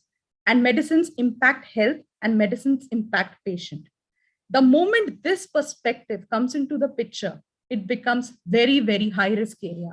One step as a pharma marketer or sales professional that you do is seen with a lot of strict lens. And in India, the laws are also very stringent when it comes to marketing and selling medicines. You cannot do this with the customer. You cannot do that with the customer. You cannot advertise your product. You have to have a valid prescription to give your product. There are so many things. So when we think marketing is very creative and you see we get new ideas, right, as management students, great to have new ideas, but the bottleneck is how to execute those ideas in the perspective of so many policies and procedures is not always so easy. That is the challenge, but definitely a bottleneck. But if you are strong, of course, you can make it happen, but it becomes one of the derailers at times. And this one, I'm sure all my peer speakers for today will agree on this, is about the hectic work schedules that we have in commercial roles. And I want to bring this up very straight. So don't sit and imagine you will go to office at 10 o'clock, you will finish your lunch 1 to 2 o'clock, then 5 o'clock, you are done for the day. No, not at all. If you are a pharma professional in a commercial role, you are literally working all the time. That's because there's a lot you have to do. You have to manage the entire business. In addition to that, your customers, they are doing their work every day. So when you have to do meetings with them, it will happen on Saturdays, it will happen on Sundays, and you have to be ready to, kind of balance your work life with this hectic schedule. So at times it becomes challenging, overwhelming, but for some people, it's also a kick that, you are doing everything together. So it depends on you, the way you want to take it. But this is also one perspective. And here is where I'm coming back to what I said earlier, sales experience preferred, why it is a bottleneck, right? If I am a person sitting as a management student today and I say I will be a marketer, I'm very good in strategy and ideas. Great, you can be. You can give 100 ideas when you join the organization, right? When you sit and you present your ideas to your sales team, one of them will stand up, might be, and say that you have not done sales. You don't know whether this will actually be implemented in the field or not, whether this will give results or not, right? When you want to lead in the future, when you want to be seen as a leader, when you want to give proposals that are accepted, you need to do the roles that your people are doing today. You have to build that strong base today. And that is my personal tip to you. Do the groundwork today. Do the grinding today. Don't get worried about these things. In future, it will surely give you returns. Just like a tree, which if you build, you sow the seed very strong, you see the tree becomes very strong, or even a big building. When your groundwork is done, where your stones are laid very strongly, only then you can have a huge building in place. It is very cliche at times, but actually it is true. Because then when you give proposals, people cannot challenge you. Then you can help your team because you understand their challenges. So if you want to be a leader for your team, then definitely do the groundwork today. Okay. And of course, there are some bottlenecks on age, experience, and educational qualification. Let me start with gender, for example, right? So unconscious bias. I was a girl in college and I thought, oh, I'm a girl. How can I do sales? I have to run around here and there. How can I do marketing? I have to then travel all the time. Will I be able to take care of my family? And how can I manage all that? Because I have to cook and etc. These kind of questions. But that is a bottleneck. Everyone can do everything. But still, these are some perceptions that still exist in the industry. Experience. At times, youngsters can give more better ideas or can manage stakeholders better. But in the pharma industry, you will see that at times, again, there is that bias for people with experience who can get senior roles, right? And degree and qualification, I mean, more science professionals are preferred. So if you are a commerce graduate, chances are there, but then that will be a bottleneck because this industry will prefer more people from the science background. As I said, we sell science. We don't sell products so much. We do, but then we sell it through science. So for that way, qualification is also a bottleneck. And this is my last bottleneck for you. This industry is not glamorous. So it's not like FMCG. It's not like fashion industry where you think that, you will have a glamorous life. Also, it is not very cool. So it is not like an IT industry where you can work jeans and roam around and, you can have your flexible working hours and all. No, it's a very formal industry. So if you want that, this can be a bottleneck for you. You have to dress formally. You have to present yourself formally. You are the face of an organization that is very formal, right? And very professional. So it is still a more conservative kind of approaching industry to think about those aspects also. But again, and I want to wind up my bottlenecks by saying that I spoke a lot of things, right? But from my perspective, it is hectic, but I'm extremely happy doing the job that I do. Why? Because firstly, I impact patients. I impact people. I do my job, and in return, I know that so many families are impacted. Second, I work with very qualified educational professionals, right? I don't work with everyone. And I work as consultant. I tell them about new drugs. I tell them about solutions. They look up to me for answers, who are doctors actually. So I love this aspect of my work. So it's very interesting about, and third, it's hectic, but I don't remember any city in India which I have not seen in the last 12 years. So I travel so much and I see the world, and I do all this as a nature of my job. I don't have to spend for this, right? I've seen so many countries outside India for conferences, and the list is long, but I just love it. Meeting new people every day, learning about them, seeing new places, and in turn, just impacting lives. So what can be more satisfying than this? Now, again, I'll come back to the question of 12 years back, what I thought. Is it really for you? And I'm sure you've listened to my entire list, but let me take you through a little bit, and I'll take 2 minutes here of my journey too, because I want to leave you with a message, right? So these are the kind of questions that I told you I kept thinking across, that whether I should do research MBA, then when I did MBA, should I do marketing, should I do HR, should I do finance? All the time questions keep bothering you, right? When I go to job, should I do sales? If I do sales, where will I go? So many questions. But this is me. Okay, so this is me. And today I'm speaking to you so naturally. But 12 years back when I was in college, I used to fumble when I was put in front of a crowd. I could not speak. And I did not know that I can manage speaking skills in front of people. I didn't know that I can go somewhere in the business industry. I come from a very typical Sindhi family, where all women do is just to look good, dress up, do kitty parties, get married, and manage their families in a very nice kind of a social environment, right? I did not know that I can do business. My dad is a businessman. And when he used to tell me that, why don't you take up my business in future? I said, no, business is not my thing. I'm very feminine. I'm going to manage a house. So I did not know anything at that point in time. And there's a reason why I'm sharing this with you. It's real, but I want to leave you with some tips that might help you. So I started my career after my MBA college in Novartis because they gave me sales. First 3 companies gave me sales and I rejected. No, I will not do sales. I will do directly marketing. I've done MBA. Come on, I cannot do sales. Then I did not get a job anywhere. I had to sit for a few months. So then I thought, no, okay, I have to at least earn something. So I took up sales in Novartis in diabetes. They told me, go to Ahmedabad. Okay, fine. I'm from Calcutta. I'm doing MBA in Pune, but I have to go to Ahmedabad, such a small town. Okay, fine. Took it up. I had inhibitions, but I took it up. Then I got, and then they told me 3 years, you will not get any promotion. Don't have aspirations. You have to do pure sales. Okay, fine. Let me try. But within 1.5 years, there was a medical position that opened up. And they said, anyone who wants can apply. I applied. There were entrance tests. I gave those. I got somehow cleared the entrance test and I moved ahead. And I became the medical scientific liaison of Gujarat. What I learned in my first role, I learned I can do sales. I can get business. I became successful. In my second role, I learned, okay, I know science. I was not a BPharm student also. I'm a biotech student. But I picked up, I learned science. I was training people. I was creating slides for doctors. So I learned new skills when I got this role. And then finally, they gave me the role of a product manager in Mumbai. And that was it, where I wanted to reach and my start. And I was actually the product manager for one of the top brands in the Indian pharmaceutical industry at that point in time. Now, then I started learning how to manage a 400 crore brand. Oh my God, the scale is huge. It is diabetes. India is huge in diabetes. So I started learning a lot of things and I realized that I can do it.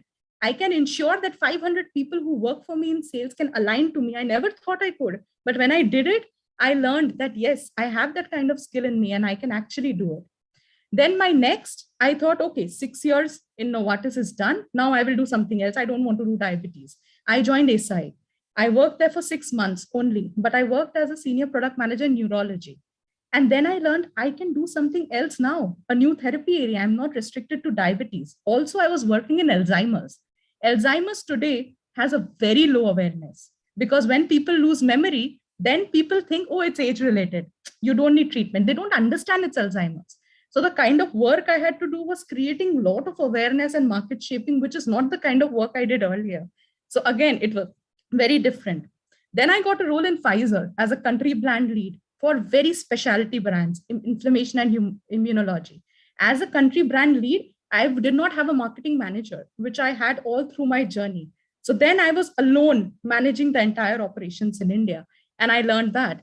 And then Lily came and said, we don't exist in biomedicine. We have new products. We have to launch a new division. You have to create a team. They offered me. I was like, okay, how can I launch a new team? I've never done it. I don't know. They said, you come, it will happen. I said, okay, fine. And then I did that in marketing, launched a new team, and then entered and took the journey forward, right? And then Lily told me, okay, you've done marketing for a very long time. If you want to grow, you have to be a sales leader. Then I said, I've never been a sales leader. No problem, try it out. We see those skills in you. Okay, I got a role of a sales and marketer. I was leading the entire sales team directly, managing their careers, managing their aspirations, managing their performance and all of that. And again, that was the next step. And then when I started settling and doing well, they moved me to the level of an associate director for biomedicines, where I became a senior leader of the organization. And beyond my commercial roles, also doing a lot of other roles like HR, compliance, etc., because you become a leader of the organization, right? Why did I share this journey with you? Is not to brag about my story, but to really tell you that at times we do not know where we start and where we want to go. And I'm going to skip this, but move to here. What are the key learnings for you that I wanted to leave you with? Only because I empathize with where you are. First, that I learned, please accept challenges without fear. Most of our inhibitions are in our mind. I cannot do sales. I cannot do this. I'm not an MBA person. I cannot pass MBA. I cannot do this role. Don't think, just jump into the pool. You will learn how to swim. Second, you will not know what you can do and what is your potential unless you try it. I did not know how to speak in front of people, but in my college, when they made me put in projects, do presentations, do case studies, I learned, okay, I can talk. I did not know I am a business person. When I was put in sales, I realized, okay, this comes from within me. It's not so difficult. I can do it. So try it out. This is the age. If you are clear, great. Many of us are not clear. So go for it. You will realize a lot about yourself by doing also. Third, live and love your work. So you saw those role changes with me. I only got it because I was trying to do my best in every role. So please excel. Do not do a normal, satisfactory kind of a role. It does not help in growth. Fourth, be different. I told you 60,000 brands, so many people in the industry, only few get promoted, few get growth. Why? Because they are different. Some have skills to be different and competitive. If you don't have skills also, if you have passion, you have right efforts, you still can have the competitive advantage. And last, there is no fixed route to success. Listen to all of us. We will all share you different tips and tricks, but ultimately you will create your own story. I did not create my story. It happened by chance to me. I thought I will take 3 years to take the next role, but it happened earlier. So there is no fixed route. Just take it up, keep doing your best. Tomorrow you will come up and share these stories with others because success can take any form. So don't get inhibited. Learn from everyone, but keep going and don't get inhibited is what I want to leave you with. And wherever you go with all your heart. Be happy, because if you take a job like a job, it's not going to help. And from our perspective, I think all of us will agree that when youngsters like you grow, the industry grows. So we remain available. When I started my journey, I did not know anyone in pharma, and my family is not from pharma background. I was very alone. So today you have all of us, and thankfully these great event organizers are doing a great job by getting a lot of resources to you. Feel free to reach out if you need anything, and we are more than happy to see young people growing and taking the industry forward. Thank you, and open to your questions. Yes, thank you. Thank you so much, ma'am, for sharing your, excellent and inspiring journey. Those last 10 minutes were incredible. Looking at your journey, I could see that at every ladder, even though, you were, not into that particular position to, understand those particular challenges, but still you pick those challenges, you learn those challenges, and this is where you are. So this is, considering this more like an inspirational talk. Students, mainly the female participants, they must have understood that considering a career even in sales and marketing is, yes, this is a best opportunity or alternative for all of you, because many of the girls, many of the female participants out here, they hesitate to be a part of sales and marketing, considering that I have to work always on field, because this is what exactly we externally see, but that's just your beginning. But the thing here is, unless and until you reach to the field, you speak with the people out there who are on field, you cannot understand this market. And this is what exactly today's speaker Leena ma'am, we are trying to share you. There are 2 to 3 pointers which I have noted down here as well. Number one thing which I like the most, and which I connect to the earlier speaker Shreya ma'am, was that particular slide, hectic but happy. Okay, see, this is coming from the earlier perspective where Shreya was talking about more on purpose.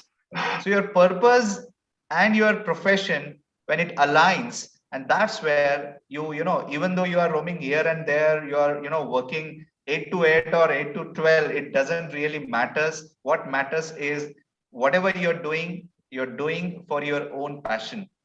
So that's number one. Number two, pharma is not a fashion industry with glamour and all. I like that particular slide as well, because many of the even student and graduates, they feel like, rather than working in commercial industry or research, let's tie something in sales and marketing, because this is where they basically imagine he may have a glamour or something like that. But no, pharma, anywhere, be it in commercial industry or research or even marketing, it's actually formal and yet professional. That's number two. And number three is connecting all the inputs which you have given as far as the bottlenecks are concerned. There are some limitations, and limitations are everywhere, but we need to consider these as one of the fine opportunities as well. So now I'll ask participants, in case if you have any kind of questions, you can put your questions for ma'am, and we'll see how we can answer these questions.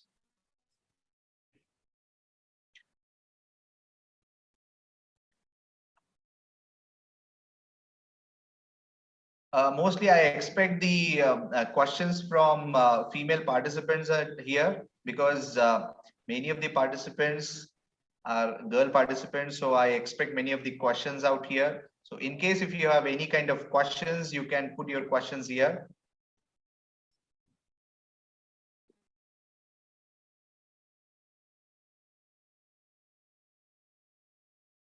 There is one question from my side, ma'am. Although you are not from pharma, you were into biotechnology. How you chose your career into pharma, or how even I actually wanted to ask you, being a girl from Calcutta, how you actually chose a college from Pune. So that's something which I actually that's out of my curiosity. Yeah, and interesting question. But I think I shared it in my last slide. Do whatever you want to do from your heart. It was not planned for me, because I think today's generation is very smart. When I see youngsters, I see my niece and all, they are so clear what they want to do ahead in their life. I was a very stupid student. I did not know what I want to do in my life. As I told you, I never thought of a profession. But of course, when I thought what I want to study, I loved studying biotechnology, so I did it. After biotech, I thought, okay, I want to do MBA. I want to get a flavor of how the professional world looks like and how business management looks like. But I want to stick to biotechnology. I don't want to do general MBA, because that is not me. I want to at least like my 2 years of education. So I did biotech MBA. I was 12 years back, 14 years back, there were no choices in biotech MBA. There were only 3 colleges. One was Pune University, one was Midcon Pune, and the third was Amity Noida. Noida, of course, being a single girl, so young, no one wanted to send me. So that was ruled out. Pune was easier.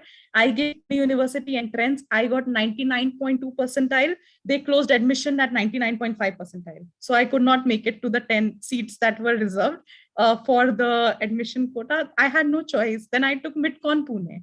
And frankly speaking, I was thinking that I don't know how it will work. How will biotech management work? But one thing I have never done in my life is getting worried for future. I've been confused, but I've never been worried. So I kept going. The moment I finished my course, Midcon had a lot of companies coming in. And like I said, I left a few companies and I regretted later because I was thinking I will do marketing. I will go as a product manager, but it doesn't happen. Then I got coaching from many of my seniors, etc. in college. And when Novartis offered, it was one of the best MNCs. I just took it up and I tried, let me see what I can do in sales. So that's how I landed up there. It was just a choice of what I like doing more than anything else. Yes. Thank you so much. Thank you so much. Now, on behalf of all the participants out here, on behalf of our entire team, I would like to express gratitude. Thank you so much for sharing your inputs and insights and experiences for this during this National Conclave on Pharmaceutical Management. I look forward to have more number of candidates would take interest in pharmaceutical management as their career, considering their own passion and purpose. So once again, thank you so much for sparing the time for this program. Thank you so much. Thank you. Yeah. So now moving on to the last session of our National Conclave, I'll just brief you about our next and last speaker for the day, Dr. Ragini Pathak ma'am. She's the one who is right now associated with IIM Sambalpur. And let me first brief you about our fourth speaker, Dr. Ragini Pathak ma'am. So she completed her doctorate education from KIT University, Kalinga Institute of Medical Sciences, and then joined IIM Sambalpur for MBA. So right now she is associated with IIM Sambalpur for her MBA. Then in 2017, she started with a career as an apprentice surgeon with one of the dental care unit in 2017 in Jamshedpur. Then she joined as a medical intern with Kalinga Institute of Medical Sciences, where she was associated with Kalinga Institute for nearly 2 years. Then she joined as a junior resident at Trinayani Cancer Center from in last 6 months. And right now she is also associated with as a marketing intern with Brainstone International. She's a doctor by profession and she has experience in rural and urban medical settings. She has excellent hands-on experience in both OPDs and OTs, acute understanding of clinical trials and end-to-end healthcare operations. So now with this, I welcome our today's fourth speaker, Dr. Ragini Pathak, for this National Conclave on Pharmaceutical Management. Namaste. Yeah, namaste. I'm sharing my screen. Yes.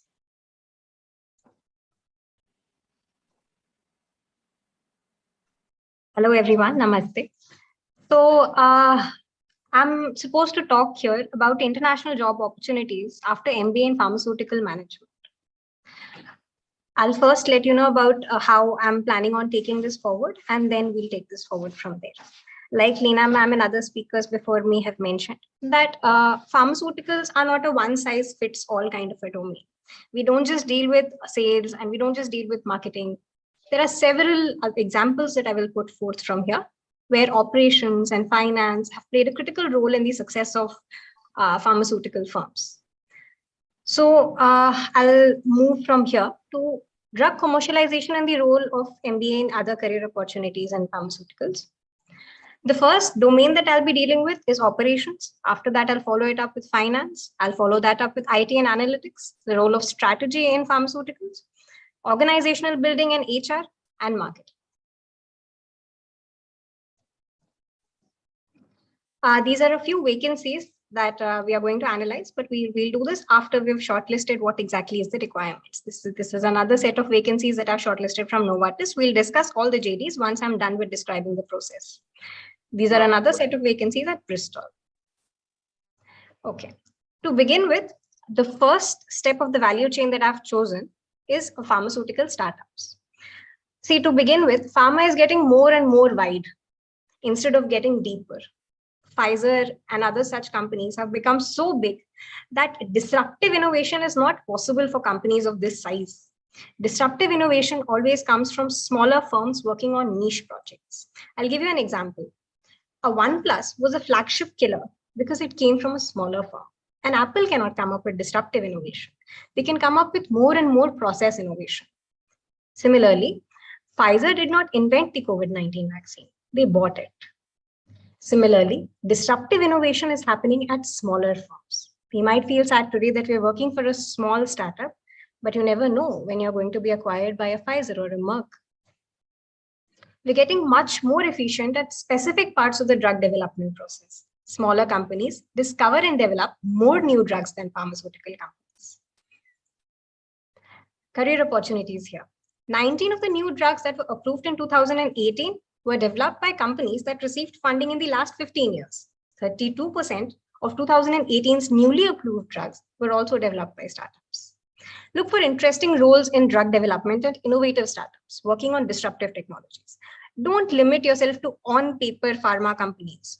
Go out, look for tech and AI startups. Don't limit yourself to what is conventionally healthcare, what is conventionally medicine, and what is conventionally pharma. You never know when your application will be used to develop something even bigger in medicine. Scope and clinical trials. Clinical trials have been constantly outsourced in India. This is a extremely well-developed industry in India currently. It also has scope for incredible development. So much outsourcing of clinical trials happens in Gujarat. It happens in other Western states in India. A major gap exists in the demand and supply of trained manpower to conduct these clinical trials and to supervise them. Positions are available both remote as well as in office. We have several potential positions here as a clinical research associate, clinical research investigator, supervisor, medical writers. We can do it even in college. You can take up a freelancing position as a medical writer, drug safety associate. Companies hiring are Pfizer, Novartis, Eli Lilly, and GSK. Now talking about operations management. Here I've taken the example of Mr. Glenn Saldan. Just like you, he holds a bachelor's degree in pharmacy from Mumbai University and is an MBA with a specialization in operations from Leonard Stern School of Business at the New York University. He's the chairman and managing director of Glenmark Pharmaceuticals. What he did is his transformational leadership led to the implementation of a comprehensive vision where he greatly expanded the product portfolio of Glenmark Pharmaceuticals, making it one of the most profitable companies in India today. Since his takeover, the company switched focus to newer drugs and biosimilars in the field of oncology, dermatology, respiratory diseases. It's critical to note the point of cancer here. Why? I'll come back to later. Another example here is that of Mr. Vivek Sharma. He also holds an MBA with a specialization in operations from the Thunderbird School of Global Management in Arizona. He single-handedly improved the infrastructure that supports the vision and implementation of the gigantic Piramal Group, most of whose profit comes from the Pharma Solutions. Under his leadership, Piramal Solutions has established itself as the partner of choice for larger biotech firms. Another example is of Mr. Satyanarayan. He's an MBA with a specialization in operations from the Indian School of Business in Hyderabad. He has successfully implemented Six Sigma technology in his company, making it highly profitable. Many pharma and biotech business implement Lean Six Sigma practices. I'll let you know what Lean Six Sigma practices is to lower their operational costs and provide high quality products to customers. As companies, we constantly think of making more and more profit. Mr. Satyanarayan Chwaha came up to us and he increased the quality of products that he offered. Down the line, focusing more on the process rather than focusing more on the result. This led to best-in-class level performance, ensuring effective and standardized deployment of the Lean Six Sigma mindset and approach. When it comes to skill gap analysis and operations, we need speed, adaptability, and specificity. A bio-revolution sparked by the success of mRNA vaccines have huge implications for disease management worldwide. See, just developing a drug does not mean that it will reach where it's supposed to be reached. Our vaccine drive has been successful primarily because of excellent operational management. At least 45% of the global disease burden could be addressed using science that is already conceivable today. No new process development is needed. This needs excellent operational efficiency and to be able to be delivered at larger global scales. Possible positions post an MBA with a focus on operations would be that of a senior project manager, a regional healthcare manager, a senior consultant, director of regulatory affairs, statistics directors, senior quality control analyst, and drug development directors. Marketing. If you look on the right, you see marketing is the most exciting part of management. You get to think out of the box. This is an advertisement by Gilenya. If you notice here, multiple sclerosis is a highly painful condition. It is characterized by degeneration of the nerve sheath. Here, they empower the patient, making it seem like MS is not something that is binding them to the bed. Hey, MS, take this, empowering the patient. A similar case study can also be seen in the case of Zoloft and Cymbalta. Zoloft is a product of Pfizer. Pfizer is a giant when it comes to pharmaceutical industry. It's very difficult to compete in terms of marketing with Zoloft and Cymbalta. There's a small advertisement that I'd like to show you how out-of-box thinking and how innovative, disruptive marketing can absolutely change the trajectory of drugs. This is an advertisement from Zoloft. I'll just share my sound. When you feel the weight of sadness, you may feel exhausted, hopeless, and anxious.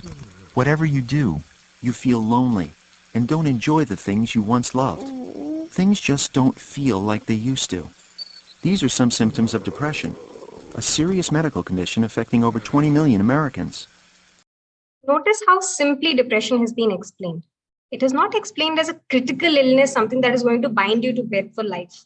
It's explained simply, feeling low in a prolonged way. People could relate to this advertisement.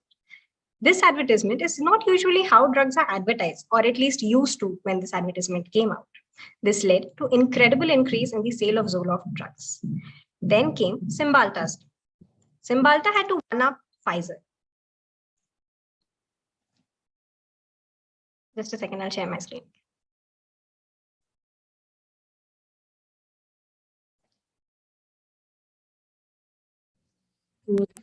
Another competitor drug, Cymbalta, came into the picture. Now, Cymbalta had to compete with Zoloft. The thing with Zoloft is that it's very difficult to one-up a marketing style that is so simple. How do you explain the concept of depression even more simply? So they thought even more out of the box. Zoloft had a small blue blob that represented depression, a shapeless blob. Cymbalta gave it form and shape.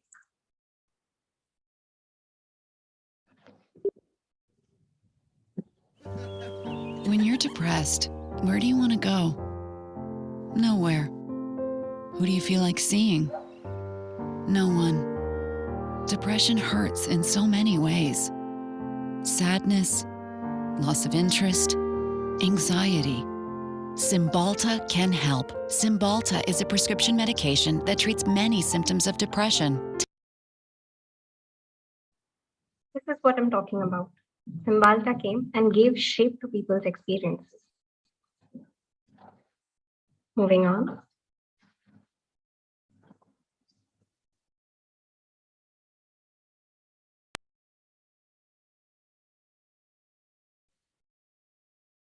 Talking about another sector, we spoke about operations and marketing. We now move on to analytics and IT. Analytics and IT are very critical in case of pharmaceuticals. One example could be IoT. How do you optimize space, cost, and time in transport of drugs, in logistics, in storage? Through this. Digital printing of packaging and drugs, sensors to measure other parameters. Stop doing it physically, 3D printing of pills. IoT-based insights on the production chain, precision medicine, hyper-personalization of drugs, IoT-based intelligent pills customized to individual use. All of these are applications of MBA and IT. There are more examples of applications of IT and MBA. Pfizer's Chief Intelligence Officer, Jeff Keisling, was quoted as saying in the Information Week, an analytics-based approach is incredibly effective if you're able to identify a subset of patients with a specific gene mutation and people who can help us do that. Job of choice would be analytical consulting pharma at top consultancies. Top consultancies like BCG and PwC provide several consulting IT services to companies such as Pfizer and Merck. Coming to finance, there are incredible number of mergers and acquisitions going on in the pharmaceutical sector. Just recently, there was a partnership between BioNTech and Pfizer. See, you have to make constant decisions on whether you're going to partner with a firm, whether you're going to acquire a firm, whether you're going to merge with a firm. How do you take these decisions? On the basis of its financial implications. When Mr. Binish Chudgar joined Intas Pharmaceuticals, the company's turnover was less than 1 million. Today, Intas is 1.7 billion multinational organization, rapidly rising across ranks. This is all because of efficient financial management. Financial management can broadly be divided into three parts. Consulting on business partnering, what kind of partnering one should go for, transactional finance, and corporate M&A and the capital structuring of the company. How much to spend on R&D, how much to spend on marketing. These decisions are also made by people who pursue a management degree, either in pharmaceuticals or even a general management. These are core skills that every management graduate should have. There are more applications of finance. If not for sound knowledge of finance and its application in pharma, how would Pfizer be able to accurately assess the cost of BioNTech and reach to it in time? There were other bigger firms also vying for it. BioNTech is a Europe-based firm. It did not have to collaborate with a firm in the US. Strategy roles. See, there's a little bit of history here. In 1980s, many blockbuster drugs came out and their patent expired in 2000. So what happened is that currently, these blockbuster drugs have become generic. A lot more research is going on into lifestyle-induced diseases, especially cancer. Oncology research is where most R&D money goes as of now. How are companies able to decide which sector to focus on? Whether to focus on diabetes, whether to focus on hypertension, whether to focus on lifestyle diseases, or any specific kind of diseases. How do you focus? Strategy. Creating a strategy requires an in-depth knowledge of the field, in-depth knowledge of the financial implications of your decision, in-depth knowledge of the people who will be affected by your decision. Strategy is a critical area of management that most pharmaceutical graduates have to focus on if they intend to have a career later in finance.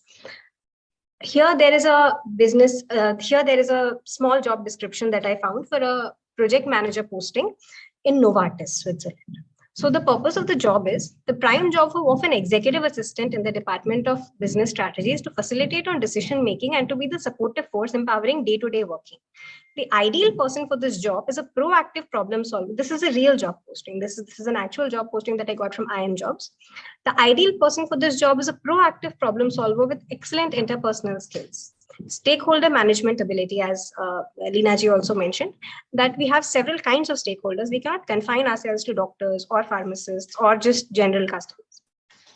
Another key purpose of this mission is to drive common projects on efficiency, increasing efficiency at every step. So the final step gets more efficient. New technology, cost saving, best practices, future-proofing your decision. You cannot take a decision instantaneously and deal with its repercussions 10 years down the line. You have to future-proof your idea across businesses and ensure institutionalization of the process. The only educational requirement is an MBA from a tier 1 business school. Please note that they have not mentioned any specialization. Just an MBA from a tier 1 business school. NMIMS is a tier 1 business school. If you were a pharmaceutical graduate from NMIMS, you would be highly accepted in this position. And an education experience on co-planning and executing corporate strategies. The future of international pharmaceuticals will be measured in terms of strategy, technology, and business processes. Don't be left behind by thinking only in terms of science. That's it. Thank you. Yes, thank you. Thank you so much, ma'am. And considering international operations, there are multiple, students and even mostly the graduates who are looking for the opportunities in international marketing, because these are the people who already have worked on field in sales and marketing, and now they want to explore a way ahead, like international marketing opportunities. So there are multiple international marketing opportunities are there. Only thing is, the core objective of this program is to aware the people about the international business opportunities as well as international marketing opportunities. So thank you so much for sharing all your inputs around what exactly are even you have explained the recent trends as well, where we see a few of the mergers and acquisitions, which even Mr. Vikas have mentioned a lot about the existing mergers and acquisitions which are happening around the pharmaceutical industry.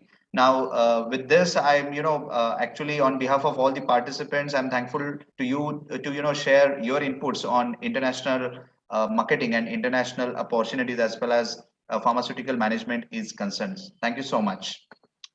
Now, moving on to next, I would like to also share a few of the inputs as far as the entire concluding part of the pharmaceutical National Conclave Pharmaceutical Management is concerned.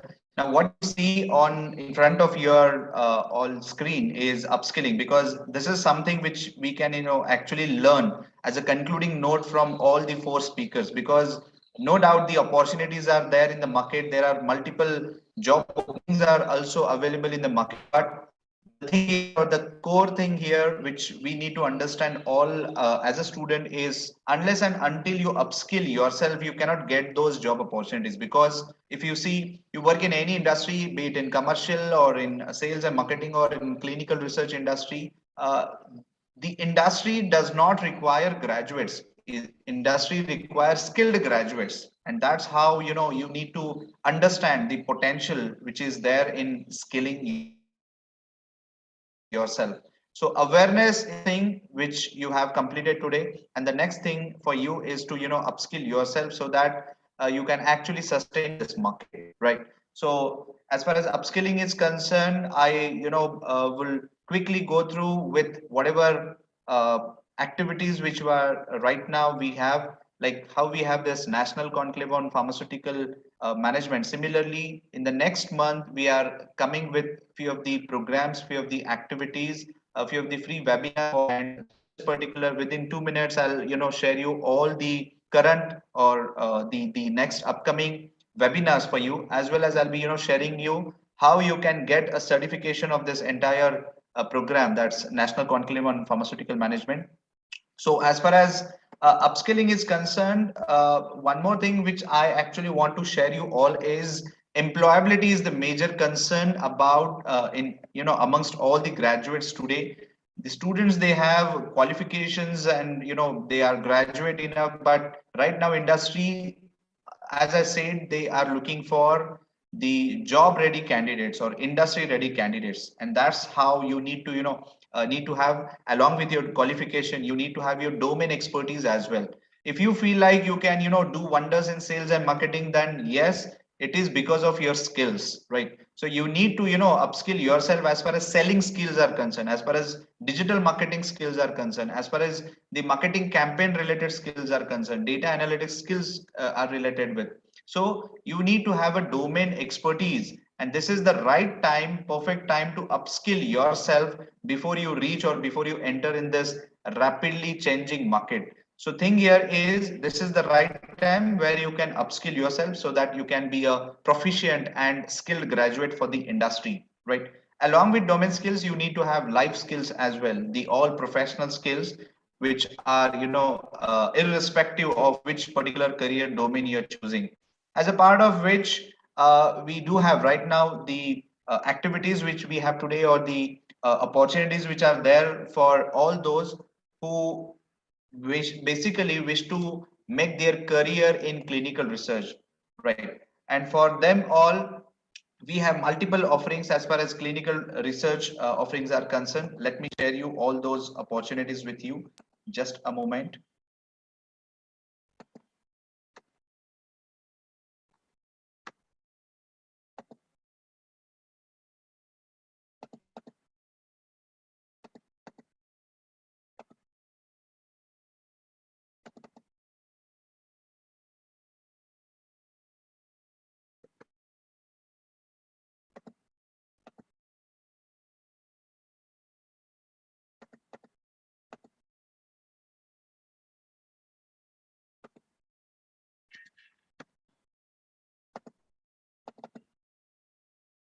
So right now, in case if you're looking for any opportunity in clinical research, you can contact us for few of our internship linked placement opportunities in clinical research.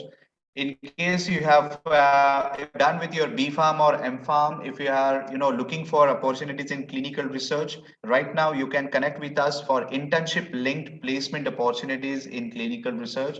I've also noted here our WhatsApp number so that you can contact. Also, in case if you're looking for something interesting as far as skilling is concerned, then I would like to share you about our own startup organization, which is Siri. So Siri for us is a skilling and hiring blended platform. So this is India's first skilling and hiring blended platform, especially for healthcare industry, where you can actually skill and get placement opportunities as well. So here Siri is right now available on Google Play Store. Once you are done with this conclave, you can just download Android application from Play Store with the name of Siri. Siri is basically a tool. You can upskill with all the contents which are related with pharmaceuticals. Here you can actually, get into all those course content which have been instructed by the industry experts itself, right? So you can have the different skill development courses, industry readiness courses like sales and marketing, like pharmacovigilance, clinical research, even the manufacturing operations, even the quality assurance, quality control, whatever domains which we have in pharmaceuticals, whatever departments which we have in pharmaceuticals, you can get access to all these courses on this Android application. Not just courses, this is something which we consider this as one of the USP of our venture. Along with courses, you can also apply to all these jobs. So here you can see real-time job opportunities are also there in this particular application. So if you are searching for an a solution or a platform where you can upskill as well as you can get placement opportunity, then the solution for your problem is Siri, right? So download this Siri right away so that you can get access to multiple industry readiness courses. You can access to all our live industry expert webinars, which is a free webinars you can access through our Android application as well, right? So what you can do is you can download this Android application and then you can register for many of our upcoming webinars and events and courses here itself on our Siri application. You have to just click on the events.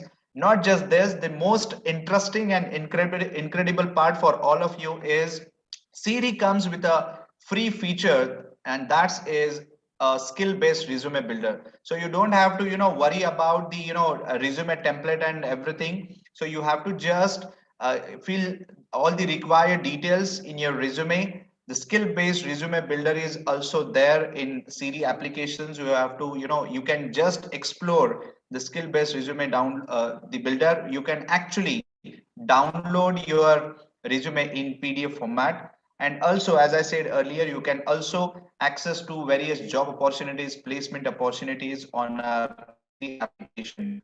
One interesting feature in our resume builder is it comes with a smart video based resume where you can record your introduction. You can upload your own video in your resume, and wherever and whenever your resume you are sharing with any of the companies or HR, it will accompany your video introduction. So basically your hiring chances will be improved a much if at all you have a smart video based resume. So no doubt this is really creating value for the students and graduates and job aspirants. So right now you can download this app where you can also get access to some of the free pharma courses as well as the resume builder. Right now, Google Store. One more thing, the next webinar which we have, next free webinar which is available on our Android application, a registration link is available on application. It's happening on Sunday, 6th of March. Everything about app opportunities, GRE, TOEFL, and IELTS. So as like you have, confusions related with Pharma MBA and pharmaceutical management, similar kind of confusions you have as far as GRE and TOEFL and IELTS examinations are concerned and abroad career opportunities are concerned. So if you are someone who are looking for abroad opportunities through GRE, TOEFL and IELTS, this webinar will surely help you in this regard.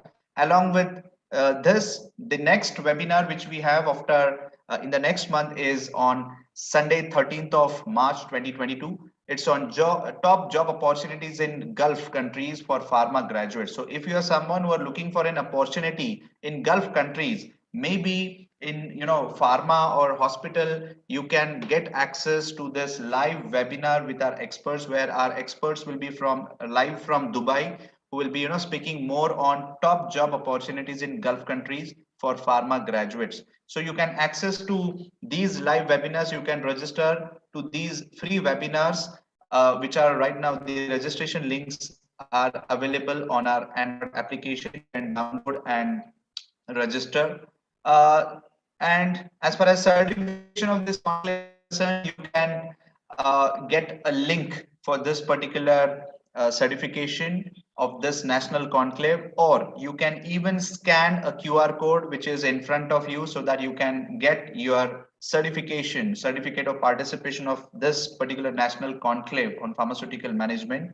The link is open for the next 10 minutes only. So those who are live right now, those who are a part of this entire program since 11 o'clock in the morning, you can get access to this particular link right away by using a link which is there in your Zoom chat box, also which is there on our YouTube channel live chat box. You can click on that link, you can fill all these details, and you can get your certificate of participation for this national conclave. You can also scan this QR code by using which you can also get this certification. So with this, I conclude this particular national conclave on pharmaceutical management. You can connect us back in case if you have anything, a topic on which you want us to have certain kind of webinars or events or workshops, then you can let us know. This is our email address, admin@opexindia.com. You can connect us on all our social media handles. You can connect us with the name hashtag OPEXIndia, OPEX. You can even subscribe to our YouTube channel and can find all the valuable sessions as far as pharmaceutical is concerned, as far as job opportunities are concerned, as far as startup opportunities are concerned on our YouTube channel. You can also follow all our official handles of Siri with the name Siri, CIREE, on LinkedIn, Facebook, and Instagram. With this, I conclude this National Conclave on Pharmaceutical Management with a deep sense of gratitude to all our four speakers who spared their valuable time with their own experiences and domain expertise as far as the entire topic was or the theme was concerned. I'm also thankful to all the participants who are being a part of this particular program. With this, I conclude this program. Thank you so much. Stay connected. Thank you.